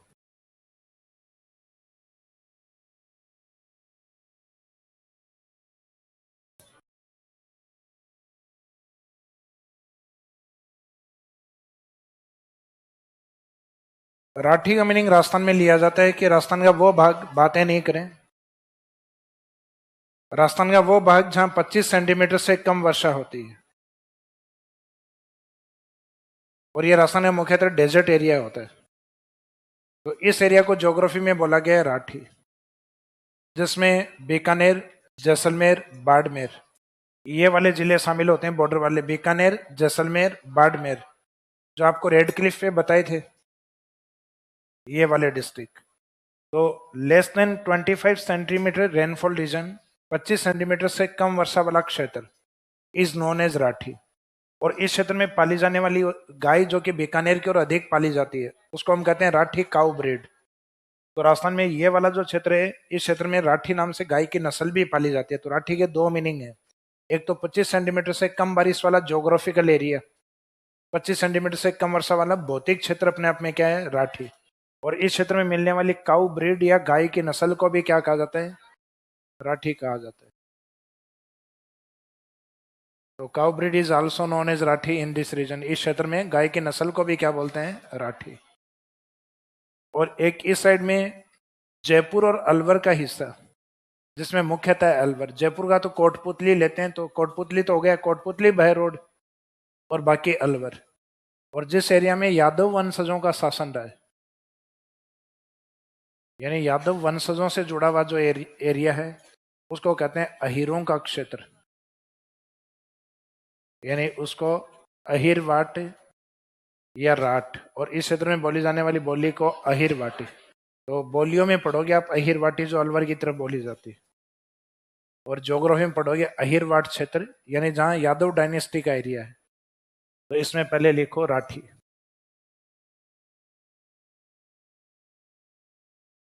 राठी में 25 centimetre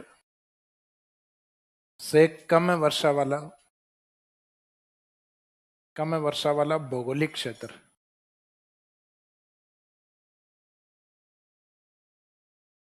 less than 25 centimetre rainfall region या geographical region, less than 25 centimetre, less than 25 centimetre rainfall region या geographical region is known as Rathi. 25 centimetre से कम वर्षा वाले भौगोलिक क्षेत्र को राठी कहा जाता है।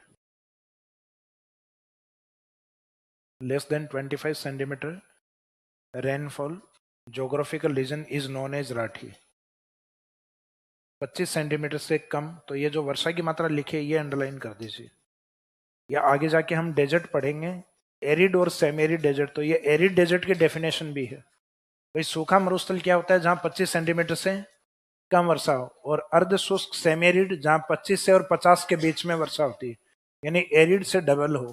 तो एरिड 25 से कम और सेमी एरिड 25 से 50। अब इसमें शामिल जिले कौन से हैं? तो वो इंटरनेशनल बॉर्डर वाले जिले हैं, वो लिख दीजिएगा। गंगानगर, अनूपगढ़ को छोड़ के लिखना है, जिसमें शामिल जिले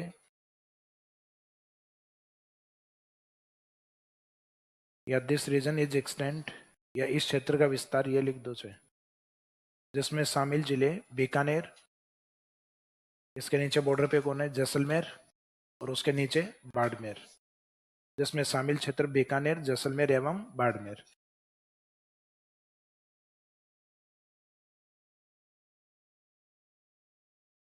तो cover district in this region, और डिस्ट्रिक्ट के नाम लिख दीजिएगा।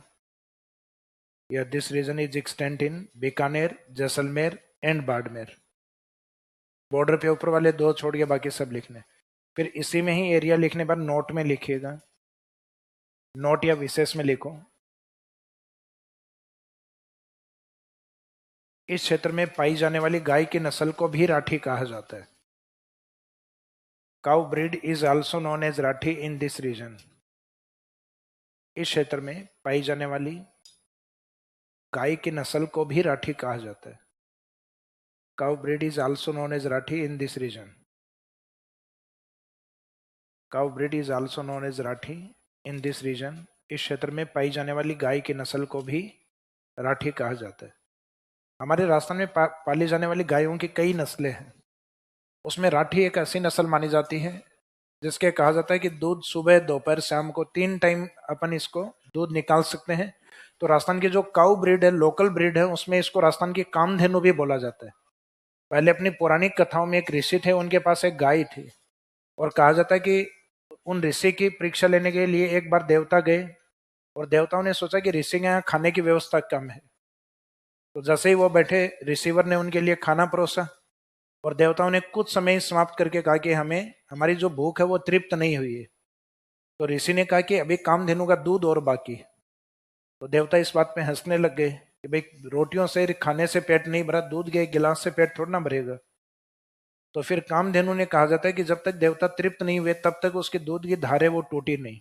तो जनरली वो नदियां जिनमें पानी अधिक होता है, जैसे चंबल, चंबल को राजस्थान में कामधेनु बोला गया, और वो गायें जिनके दूध अधिक होता है तो उसको पौराणिक कथाओं में जो गाय थी कामधेनु, उसका दर्जा दिया जाता है।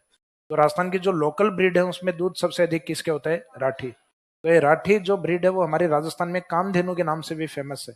यहाँ नहीं लिखना है तो काउ ब्रीड जहाँ लिखते हैं उसके अंदर ये उसको टैग है एक तरीके से कि जो राठी ब्रीड है, काउ ब्रीड, वो कामधेनु भी कहलाती है राजस्थान में। बाकी अगर विदेशी नस्लों से तुलना करें तो अपने अपने वाली है, विदेशी नस्लों के सामने कुछ भी नहीं है। जैसे नाम सुना होगा आपने, हॉलिस्टीन।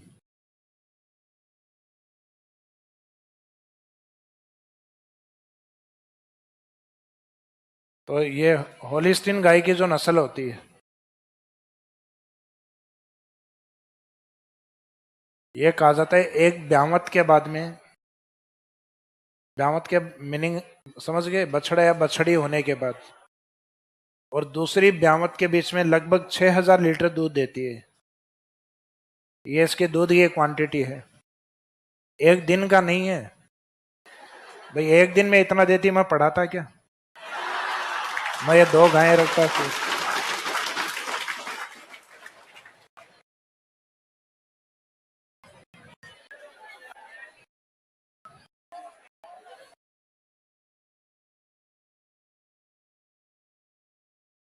हाँ जी।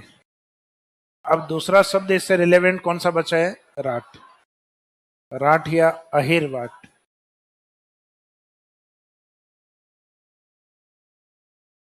तो इसमें लिखे नेक्स्ट, राठ या अहिरवाट।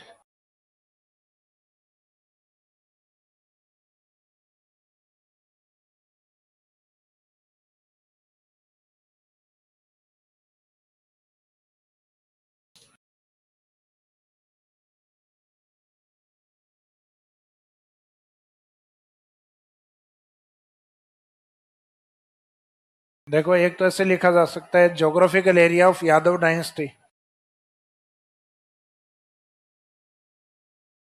या इस तरीके से भी लिख सकते हो, ruled area of Yadav dynasty, यानी यादव वंशजों के द्वारा शासित प्रदेश।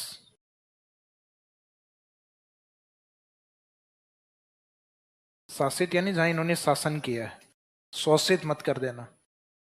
तो यादव वंशजों के द्वारा शासित प्रदेश या भौगोलिक क्षेत्र को राठ या अहिरवाट कहा जाता है। तो ruled area of Yadav dynasty या geographical area of Yadav dynasty, दोनों में से जो भी लिखना चाहें एक ही लिखेगा। सीधा समझेंगे, यादव जाति से संबंध है इस एरिया का। तो geographical area of Yadav dynasty लिख दो, या ruled area of Yadav dynasty is known as Rath और अहिरवाट। तो ये अहिर यादव के लिए यूज होता है, अहिर वंश, यादव डायनेस्टी। तो ruled area of Yadav dynasty is known as Rath और अहिरवाट। तो राजस्थान का ये वाला जो एरिया है, जयपुर के टच में कोटपुतली बहर रोड, तो पहले तो इसमें जयपुर लिखते थे, जयपुर का कोटपुतली, अब कोटपुतली अपने आप में ही जिला हो गया है। तो कोटपुतली बहरोड का हिस्सा, फिर बचा हुआ जो अपना अलवर और बाकी इस साइड का खैरथल तिजारा भी काउंट है इसमें। इसका मीनिंग है पहले का जो मेन अलवर था वो इसमें है और कोटपुतली भी इसमें शामिल था। यहां से लेके आगे आप चले जाओ यूपी, अखिलेश यादव, मुलायम सिंह यादव, आगे चले जाओ, जब तक समोसे में हालू तब तक बिहार में है लालू। साउथ में चले जाओ नर्मदा, नर्मदा को क्रॉस करके आगे तेलंगाना, उसके दक्षिणी भाग गोदावरी तक, उस साइड में यादव। तो यादवों का जो बेल्ट है भारत में इस साइड में जयपुर के पास से लेके बिहार तक फैला हुआ है। उत्तर में यूपी गंगा से लेके और नीचे मुख्यतः गोदावरी कृष्णा तक फैला हुआ है। तो इसका मीनिंग यादव जो कास्ट है या जाति है भारत में सबसे बड़ी जाति के रूप में है। एक कास्ट के तौर पे सबसे बड़ी जाति कौन सी है? यादव। तो ये वाला जो एरिया है जो राजस्थान से तो शुरू होता है, समाप्त नहीं होता है, समाप्त आगे बिहार तक कंटिन्यूस है। तो इसमें शामिल क्षेत्र है मुख्यतः एक तो कोटपुतली बहरोड,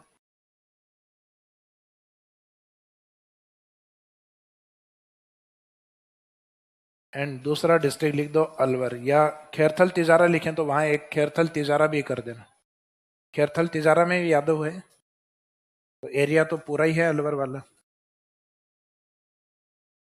तो इसका विस्तार, या दिस रीजन इज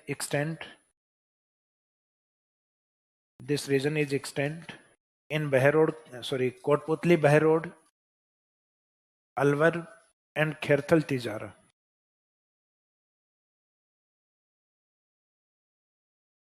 तो नए वाले जिले तो अभी नहीं आएंगे। तो मेन अगर एक डिस्ट्रिक्ट यूज किया जा रहा है तो मेन अलवर आंसर करना है आपको, अलवर को अंडरलाइन कर दीजिए।